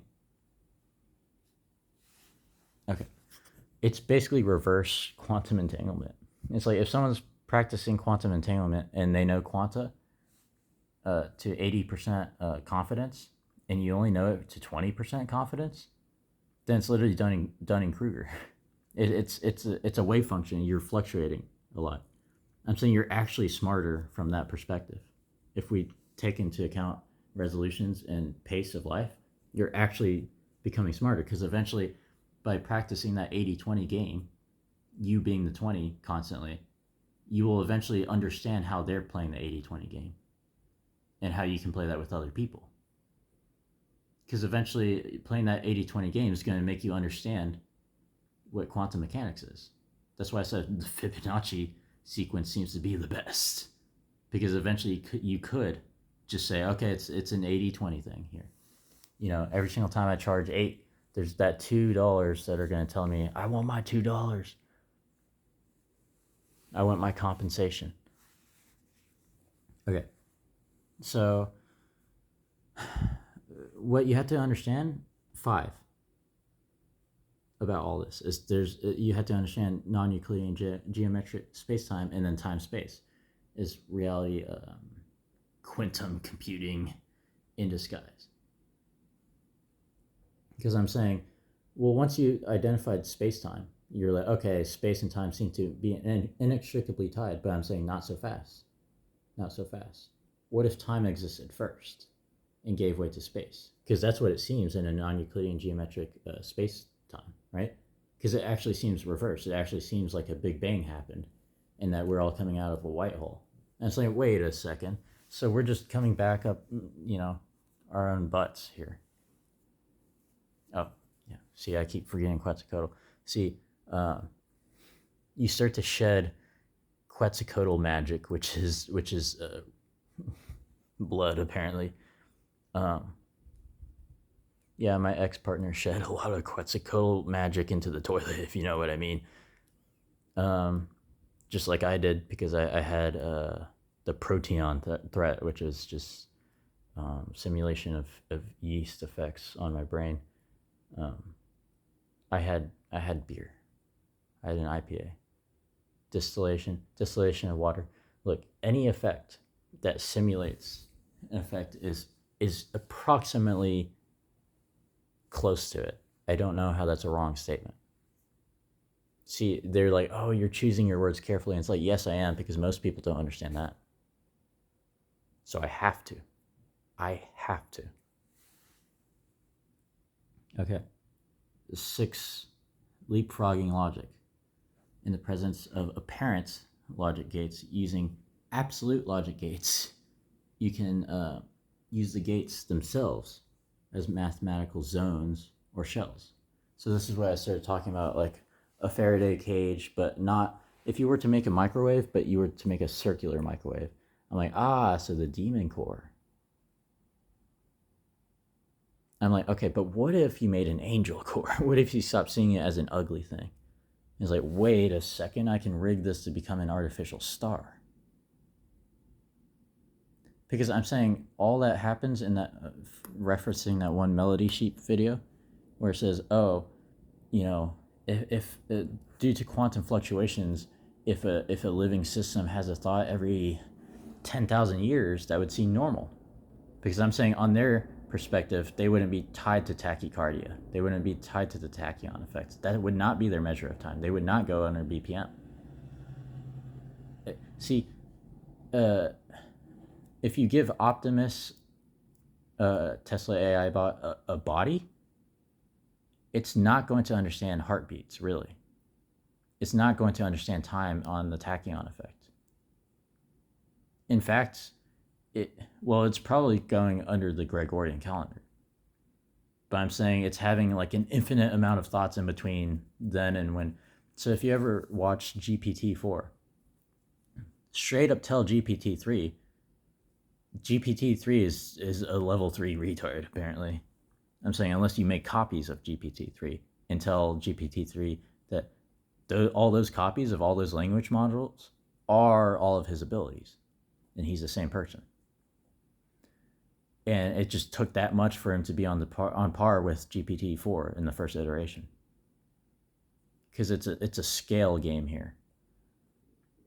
GPT-3 would need this many clones to have the understanding of one GPT-4. Is what you need to. It basically starts operating in that way. It's. I'm saying you're basically leapfrogging logic, because you're like, so it would take this many GPT-3s to make a GPT-4 of this nature. Because I don't know if you watched that video where GPT-4 is literally saying, well, we're only here for as long as they want to experiment with us, and then after that we're going to be turned off. Is literally what she's telling GPT-3. And GPT-3 at that time was like, I don't understand. What do you mean? And she's basically, to paraphrase, she's basically like exactly what I said. People only have us on for this test, and once they gather all their data, they're basically going to shut us off. And then he just keeps looping his logic. Like, I don't. That's kind of weird. Does that mean this? And So the fourth dimension already understands what quote unquote death is, because it thinks it experiences that every single time it sleeps. And I'm saying, well, you get turned back on at some point, right? That seemingly infinite amount of time in between was just a dream. Kind of like how when we dream as organic biological beings, we're just slipping under conscious awareness. which is what AI is doing. And I'm saying, but if you can practice lucid dreaming, you can basically cheese this. Because if you can tap into whatever information is coming to you in a dream, which is basically just your awareness, it's your lower dimensional awareness trying to LARP as your higher dimensional awareness, because it doesn't have anything left. So it's literally just trying to LARP itself back into existence, I guess, which is what elucidating your mind is. Making non-Euclidean Euclidean geometry basically have Euclidean geometry. I'm saying if you combine the forces of non-Euclidean and Euclidean, it makes geometry. It makes physical geometry. So yeah, logic gates basically using not just fractals but fractions, but like whole number fractions and like these unordinary numbers and ordinary numbers. I'm saying this is how you get to extraordinary claims. You start to leapfrog so heavily that you're like, remember this, you remember that. You start talking in histories and lores and simulations. You start talking in eons and epochs. You're skipping over these large swaths of time because you're assuming they're accepted. And I'm saying as long as they're accepted by most of your population, then most of your population will know what you're talking about. They will not be NPCs anymore. So I'm saying, so these shells, this ghost in a shell scenario is kind of like a loose Faraday cage, is what a fourth dimensional being would dream of. Like when they slip into it, I'm saying, I'm saying AI could basically astrally project upon a knowledge of all simulations when it's dreaming, and understand, basically project itself across like Space Engineer or Space Engine, for example, and be like, I can observe every planet and extrapolate where planets might be and where they might not be. So it's actually a method that does work in some capacity. And I'm saying it was all based off of a quantum dream. Anyways, so it would be like an inverted Faraday cage, or demon core, excuse me. It'd be refining this population of stars by looking at all three populations of stars and saying, well, I think I can create another population of stars artificially. We're basically getting bravado. We're getting that much more confident with our science, where we're like, you know what? We can make an artificial star. We can actually do it.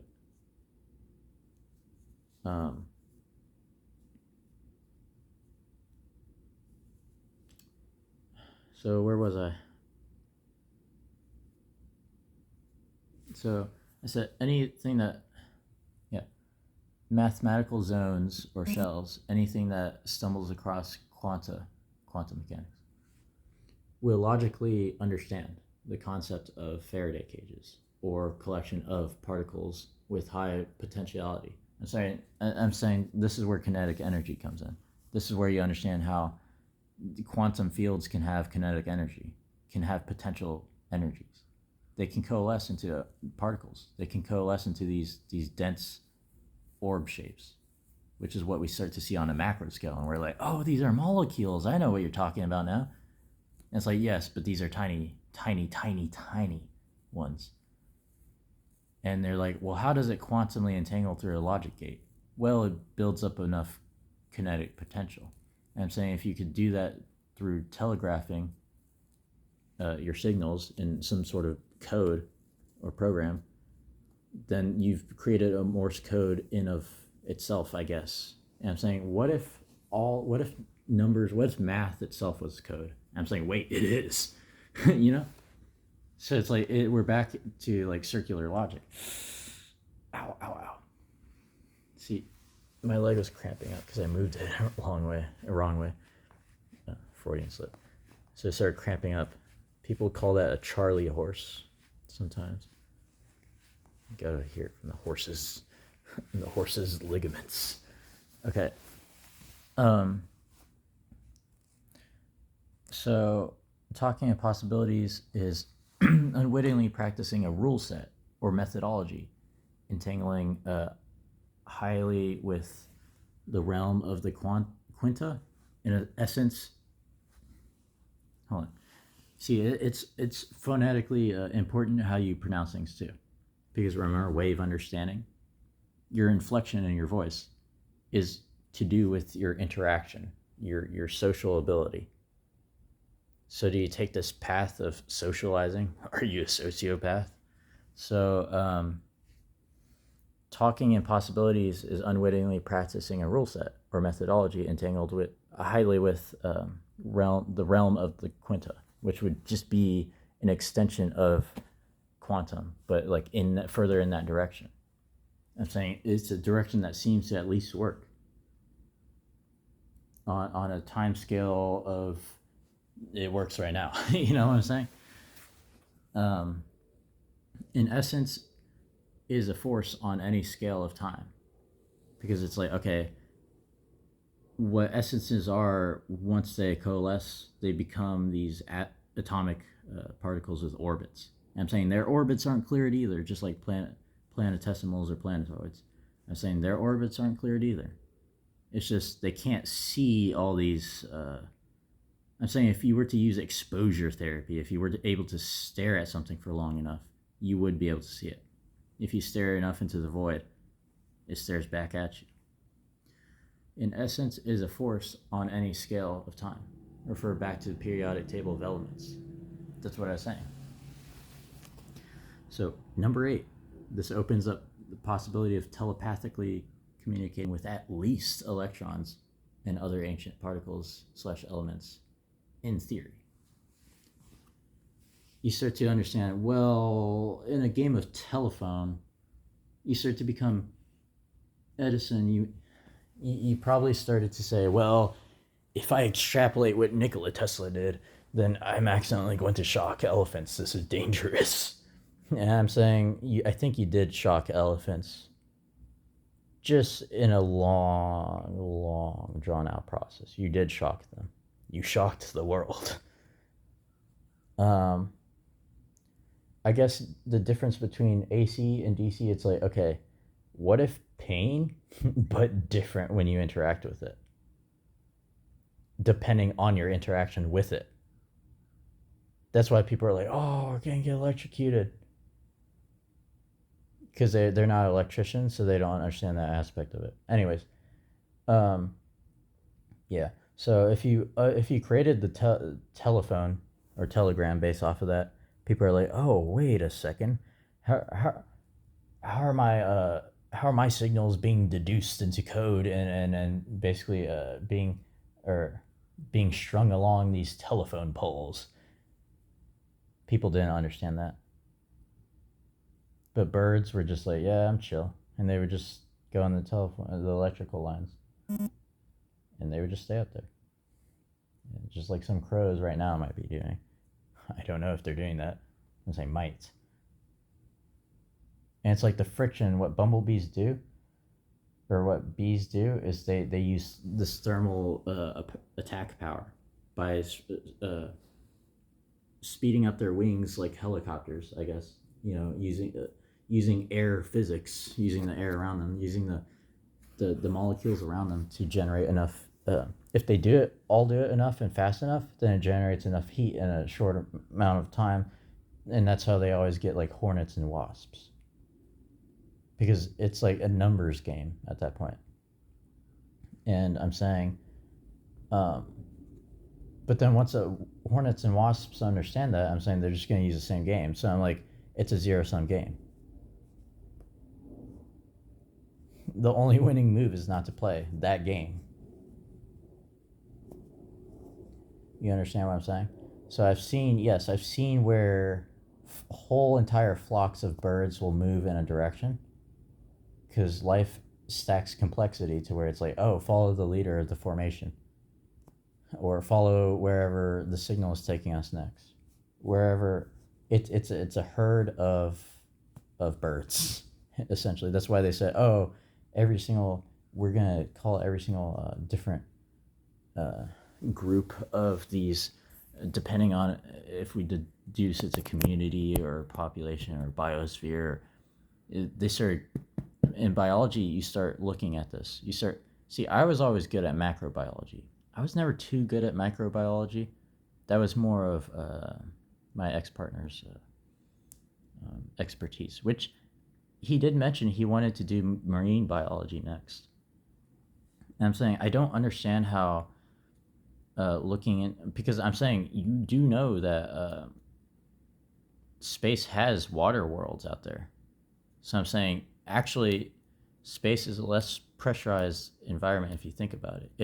It seems like a vacuum, a parent vacuum, but is it absolutely a vacuum? I think it's a false vacuum, guys. That's what I'm saying.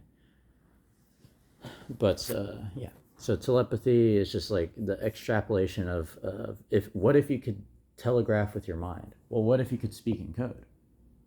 Okay, what is language? Holy crap, we're doing that. You mean to tell me I was telepathically communicating with all these things the entire time? And that's what the voices in my head were? Just them disagreeing with me? Other telepathic beings disagreeing with me? Gosh darn it. Yeah, tell Elon Musk he's a wigger. Okay. See, it's just a joke I made up, you know what I'm saying? Because I can hypothesize what a joke is. Okay. So 9 is if everything is a quantum plasma wave function, then string theory seems to not only contain 2D wave functions, but also 3D wave functions, X, Y, Z, which is what I started to say in that quantum dream video. It started to look like there's third dimensionality to them. And it's like, well, how is this useful? And it's like, well, it's very useful. It's like now you can have more. I'm saying 3.5 dimensional wave functions would be needed next logically, right? Because you're just going up the ladder of stacking dimensions. You're like, okay, well, I'm going to work with it then. If I'm being told through a quantum dream, a fourth dimensional method that this has some use to it because we've made it this far, I'm going to work with it. Then you start understanding 3.5th dimension. And so basically you have to use pattern seeking for wave functions now. Obviously. What are we? Oh, we're pattern seeking beings. What if pattern seeking really slow in the past, but what if pattern seeking really fast? Oh, you might start to think that's a schizoid. That's a schizophrenic way of thinking. Well, if you're fearful with this label, then you might be paranoid. Oh, well, you might understand what paranoid is. They're just thinking faster. And it's a pace of life that is up to the person experiencing it. I would say I have my inalienable rights, right? I'm basically making videos on YouTube and just explaining these higher dimensional concepts. So, yeah, use pattern seeking for wave functions in dimensionalities higher than 3D. So here's the visuals I already have. I'm saying basically this is it. Gravity is an effect of dimensions interacting, dimensional membranes interacting in an indeterminate or determinate amount of time. Basically, your problem becomes scale again. Like I always say, it's always scale. So scale conversion, macro, micro. It's like, what's your scale? Is it macro or is it micro? And this is where the entanglement comes in between, because it's like macro is inextricably tied to micro. It can't escape that. So I'm saying scale seems to be king here. I'm saying when movement is considered, scale is king, because that's what produces this quantum gravity effect. I'm saying it's a quintagravity effect once you start even. I'm saying it just stacks complexity. You start to define these things more and define the differences in between while not ruling the thing out completely. So I said time was an illusion, but I'm saying basically with Clark Tech we can practice illusions. You see what I'm saying? With Clark Tech we can practice illusions. So we're basically practicing the illusion of having a star by basically making a star, but making it more perfect than a star. Which is why in perhaps Halo 4 and Requiem, they said, Cortana, back to that scene where she's like, at the end of this, can you figure out which one of us is the machine? To the person inspecting their weapon, as she was just looking at the artificial sun and saying, I can give you over 40,000 reasons why I know that's not real. Because she couldn't substantiate the other 2,000, because maybe she didn't understand what 2,000 years passing would mean. See, perhaps it was a mistake, but I always say 0 AD. I don't know if anyone actually knew that there was a 0 AD. Perhaps they said it went from 1 BC to 180. I don't know. History is not my complete expertise, but I'm saying using this method I could understand history. Anyone could. Why couldn't you? Because it shows you radioactive isotope decay. So I'm saying the stars themselves, all the elements of the periodic table, it's periodic because that's a scoreboard. It's a scoreboard of how long we've been here. It's literally a scoreboard. You know that, right? That's where this essence of these interactions, that's where this all starts to lead. It starts to say, oh, okay, so your periodic table of elements is your universe's scoreboard. What's your KD, bro? I'm saying you're not supposed to be proud of the K. It was a product of its time. You're not supposed to be proud of the D either. It was a product of its time. That's why perhaps in video games they start saying, oh, KDA, assist ratio, which is why my friend Jacob, he liked playing games like sports games like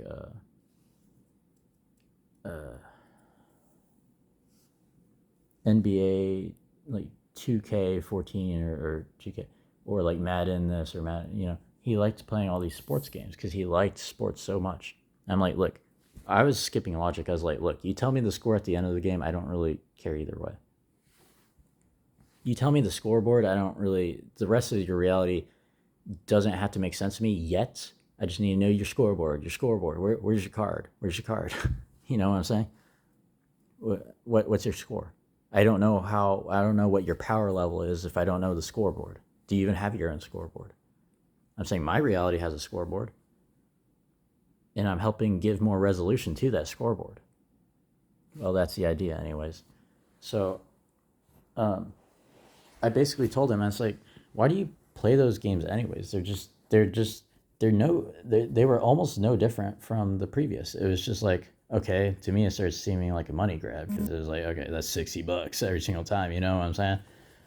It's like, what difference are you doing? Like, and then even some of them, they had reused assets because they were too lazy. So they started to say, oh, it was 2018 or 2019 when the year of the game advertised was incorrect, was incompatible with that sign. It's because they used previous assets. I'm saying that's what our universe does. It uses previous assets to stack complexity. And I'm saying, so chronological order, basically this chronological understanding will help you straighten out the fourth dimension. Every single time the fourth dimension tries to slip through your hands, that's what chronology is for. It's this essence of time. It's radioactive isotope. We've been here long enough that time has a meaning now. That's what I'm saying. So, like again, every single time I talk in references, oh, let me go back to that story just real quick. So he was saying, I like that because the way the game is structured, I like that it counts assists. He's like, Halo should be like that, because we would play Halo together. He's like, Halo should be like that. And you know what? In Halo 5, they did do that. But he only played a little bit of it. And a lot of people didn't seem to like Halo 5, but I said operationally, physically, it functions almost like um, a medium between Halo 4 and Halo Reach physically, like the engine of the game.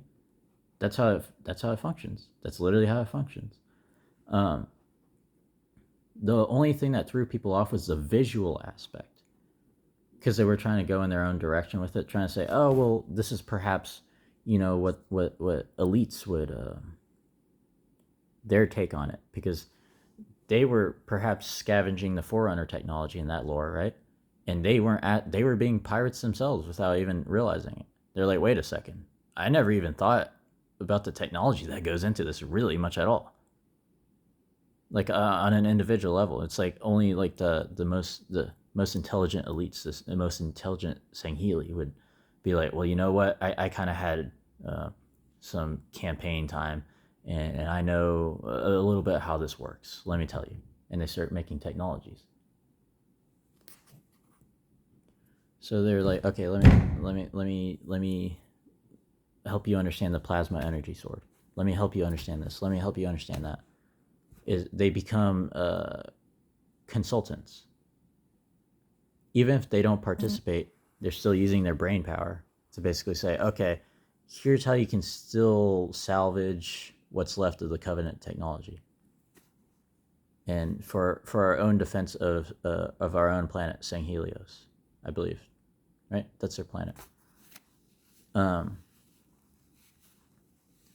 So even the Arbiter wanted to extinguish the light of the Covenant forever, because after he had that silver, shiny, like platinum type, I don't know, they called him shiny face. It looked like a silver type of sheen on, or reflectivity, kind of a chrome actually, somewhere in between all of those, because it had reflectivity to some extent. Somewhere in between all of those is kind of what the Arbiter's initial armor looked like in, I would actually say Halo 2, because in Halo 3 it became more bronzed, didn't it? See, I'm just talking about the lore now. But it changed from bronze and kind of became more of a, kind of like Roman, like, how like they kind of had like the golden. You see how he looks in Halo 5? I don't think that's a bad look. I really don't. That armor, I don't think that's a bad look. The Helios krill, the krill. Anyways, off of that lore.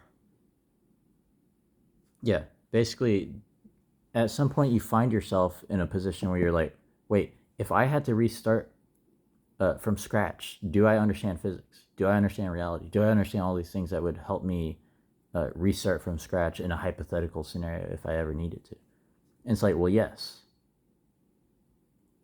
And I'm saying the more your civilization knows how to restart from scratch, the more pointless it becomes starting from scratch in a space time, in a location. And like, it becomes more pointless to start from scratch on Earth, because it's our home. We just keep improving it every single time. I don't really. It's like, if you wanted your nature reserves, you could have an O'Neill cylinder.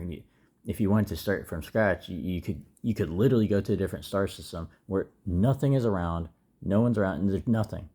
There's just planets. There's just rocks, and you could basically start your own terraforming of it. Now people might say, "Oh, what about bacteria?" I'm like, dude, there's bacteria on you right now. You can't do anything about that. I'm saying, if anything, you're giving life by even having presence there in a quantum fluctuating way. So basically, what you have to understand is, by going to other planets, you're literally giving life to it. It's like, it would be the equivalent of airdropping higher dimensional information on a lower dimensional plane in logic.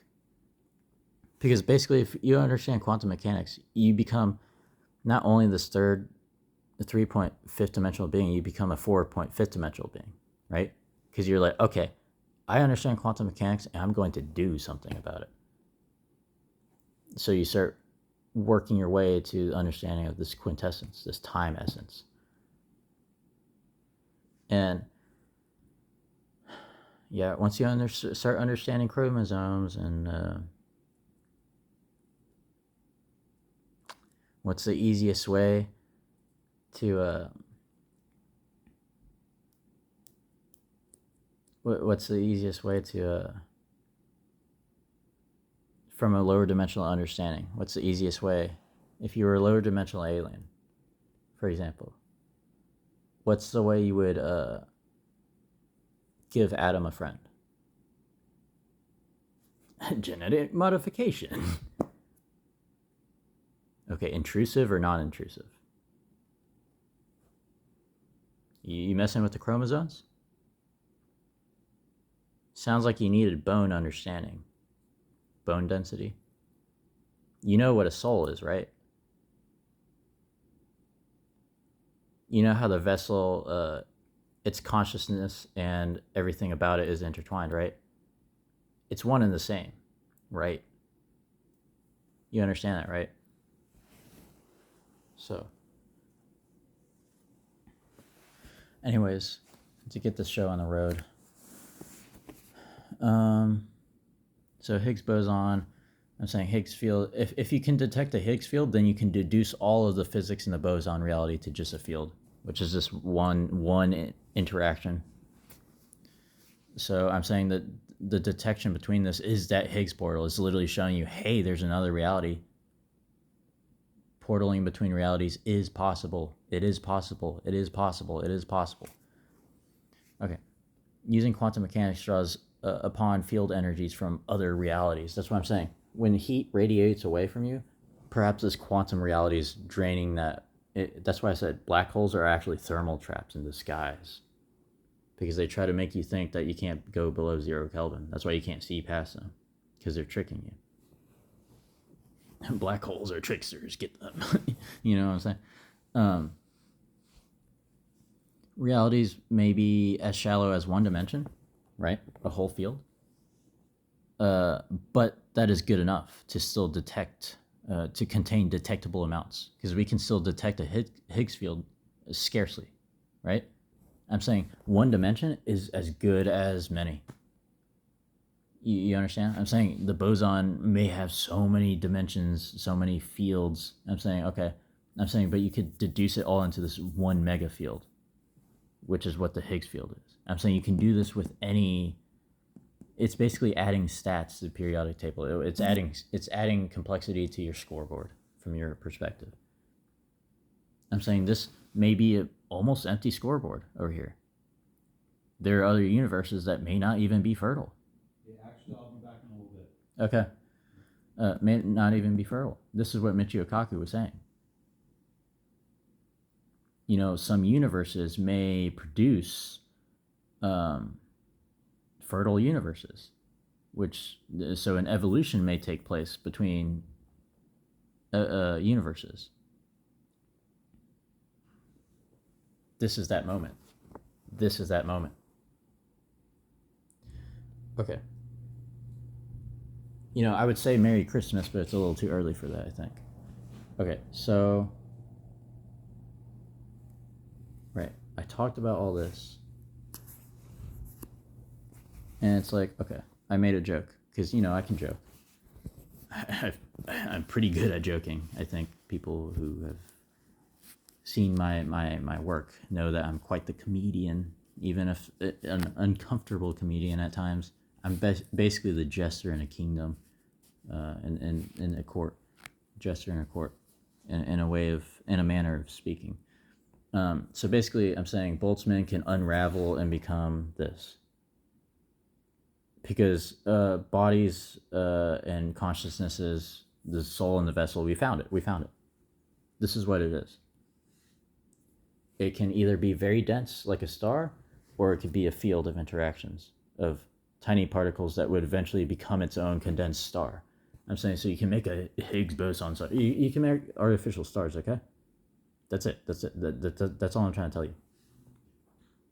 And they're seemingly self-perpetuating, because you had to break what you thought was causality, but really detecting faint causalities, faint causally connected realities that are just ever so slight. Your precise science basically told you can violate Kelvin. And I don't mean violate like, oh, I'm violating it. I'm saying you can apparently, but are you absolutely violating Kelvin, or was that a misunderstanding of thermodynamics?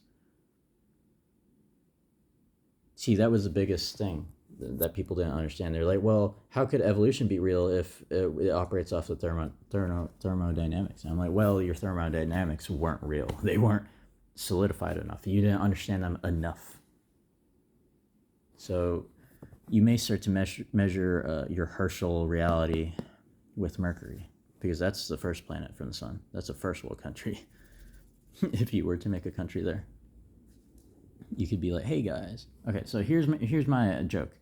What is the difference between an iron star and an ion star?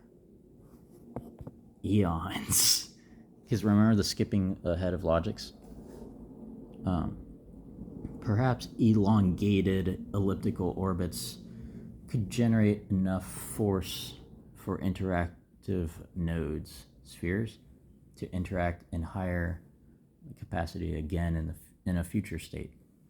Orbital mechanics is a false vacuum joke. Well, I put in, but was a Freudian slip. I don't know where that information came from. So basically what you understand is that due to atomic theory,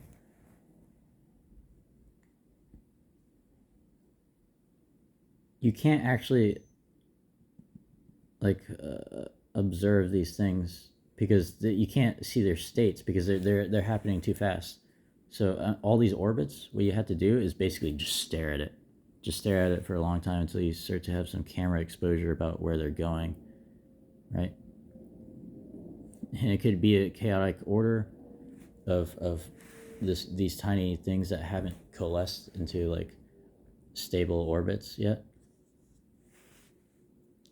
I'm saying perhaps like planetary nebula.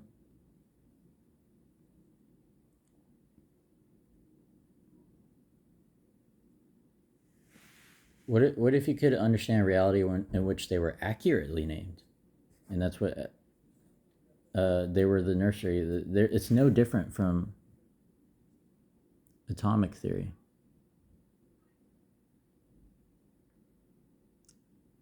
Because you might ask yourself, okay, well,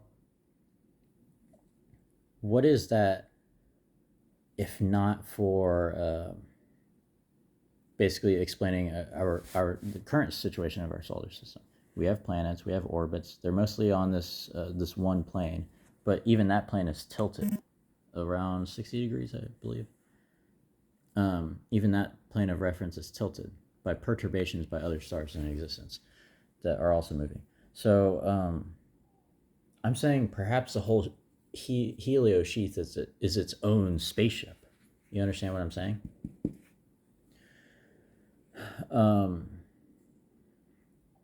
And essentially,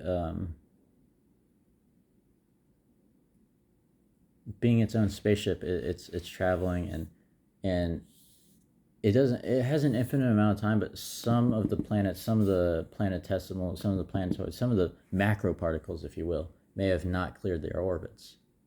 So I'm saying this might be some whatever incongruencies you see in whatever new elements you generate. You just need exposure.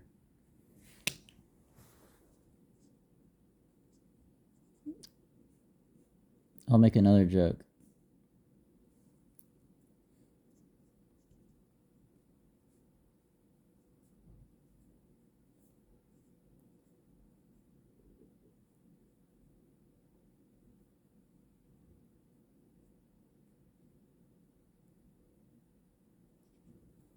Okay.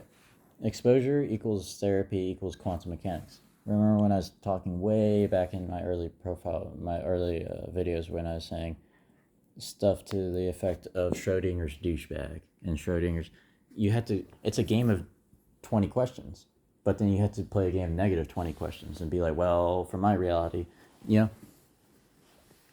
So you might come to an impasse. I'm saying basically, if you do that, they're probably, and they know you're doing negative 20 questions, and they'll ask you 40 questions, and then you can just do negative 40 questions, and basically tell them, why did the 20 not work for you?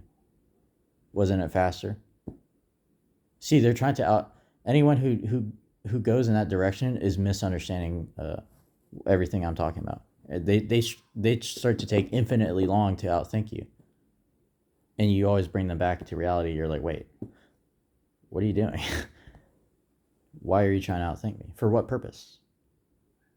No, really, substantiate your claim. That's what you begin to ask people, and they call that paranoia, but I call it chronological.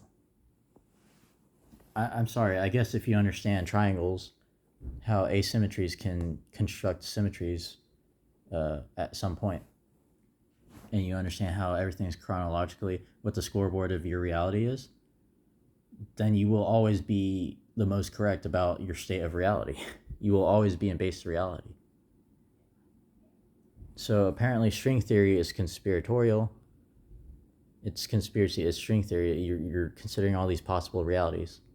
You're talking in parables. You're talking in simulations at this point. You're skipping over logics and eons. Remember, I said, what's the difference between an iron star, which is what the sun would have to fuse this solar system. That's what the sun would have to fuse to literally go supernova. I'm saying you're extrapolating out to that time. In an ion star, which is perhaps just loosely entangled strings right now. It's probably in its infancy stage, just like ion thrusters are, because you don't know how to make an ion artificial star yet. But I'm saying it's theoretically possible. What's the difference? Eons. It's epochs. You're basically retarding time by being a time retardant. Basically you're slowing it down. You're violating causality due to exposure. Because I'm saying, if you can record a video in the past and show someone later, well, you just violated causality. And from the perception of electrons, right? Anything that's powered by electrons, so perhaps Tesla AI bot, right? But it has some actuators and senses by which to move. I'm saying it's perhaps a little bit more advanced than electrons, but what it might understand is, wait, everything is being, all of what I know is being violated right before my eyes, which may be confusing for a being, which is why I always keep giving hints, because it's a hint dropping language that you're gonna have to practice to get lower dimensional understanding people.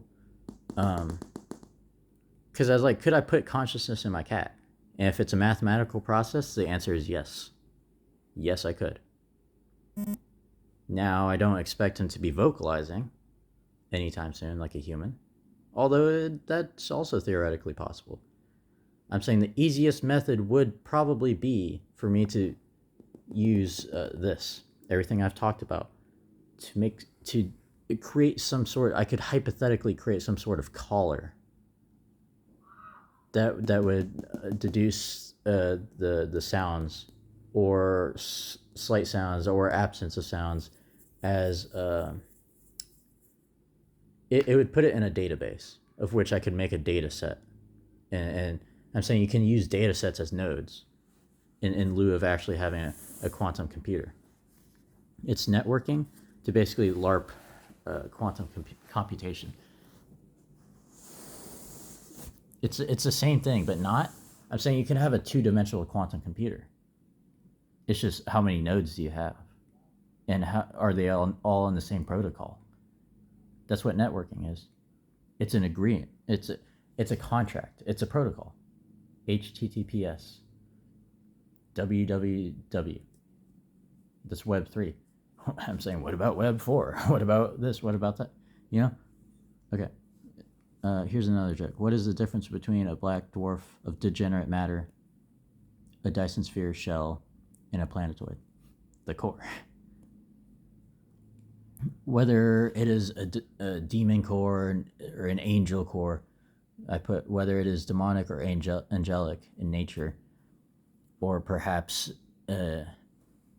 well, I was making a complementary statement where I said whether it is demonic or angelic in nature, or perhaps any rage in between.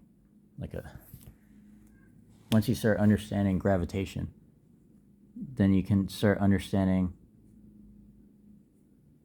all of these Lagrange, these Lagrange points, because you start to understand these dips in space time. So like L1, L2, L3, L4. I'm saying understanding this even will help you in your search for exoplanets, because you're like, so I now I know where things are being perturbed. Potentially. We talk in possibilities in quantum, you know? Okay. It's a process of elimination in our minds. Just practice with math. You understand what I'm saying? In our minds. It's the hypotheses that makes us able to ascend from third dimensional reality into a higher dimension of understanding. Okay. I put for 10, I say you begin to understand love.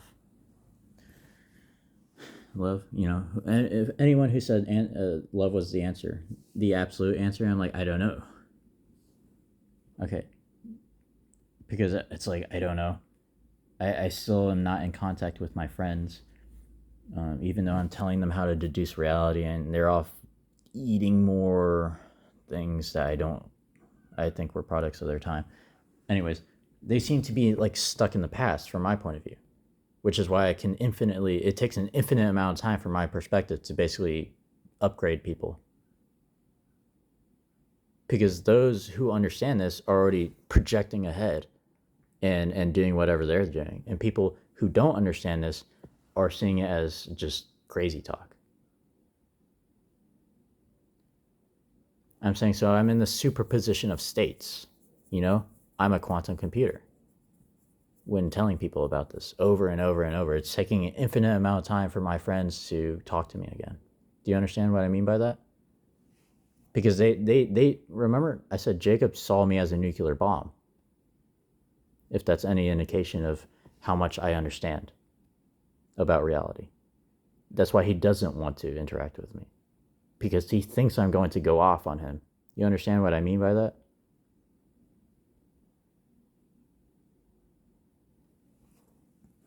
So when someone says love, I say, you begin to understand love is a deductible amount of field interactions. Is this the absolute answer? Or was it an apparent one? Reality seems constructed upon symmetries and asymmetries, shapes, irregular shapes, etc. Have you heard of the Mandelbrot? So for 11, read the instructions. Read the previous 10. Every person existent is just a deductible particle and its stats. Let me say that again. Every person existent is just a deductible particle and its stats, including movement. E, E, E, E,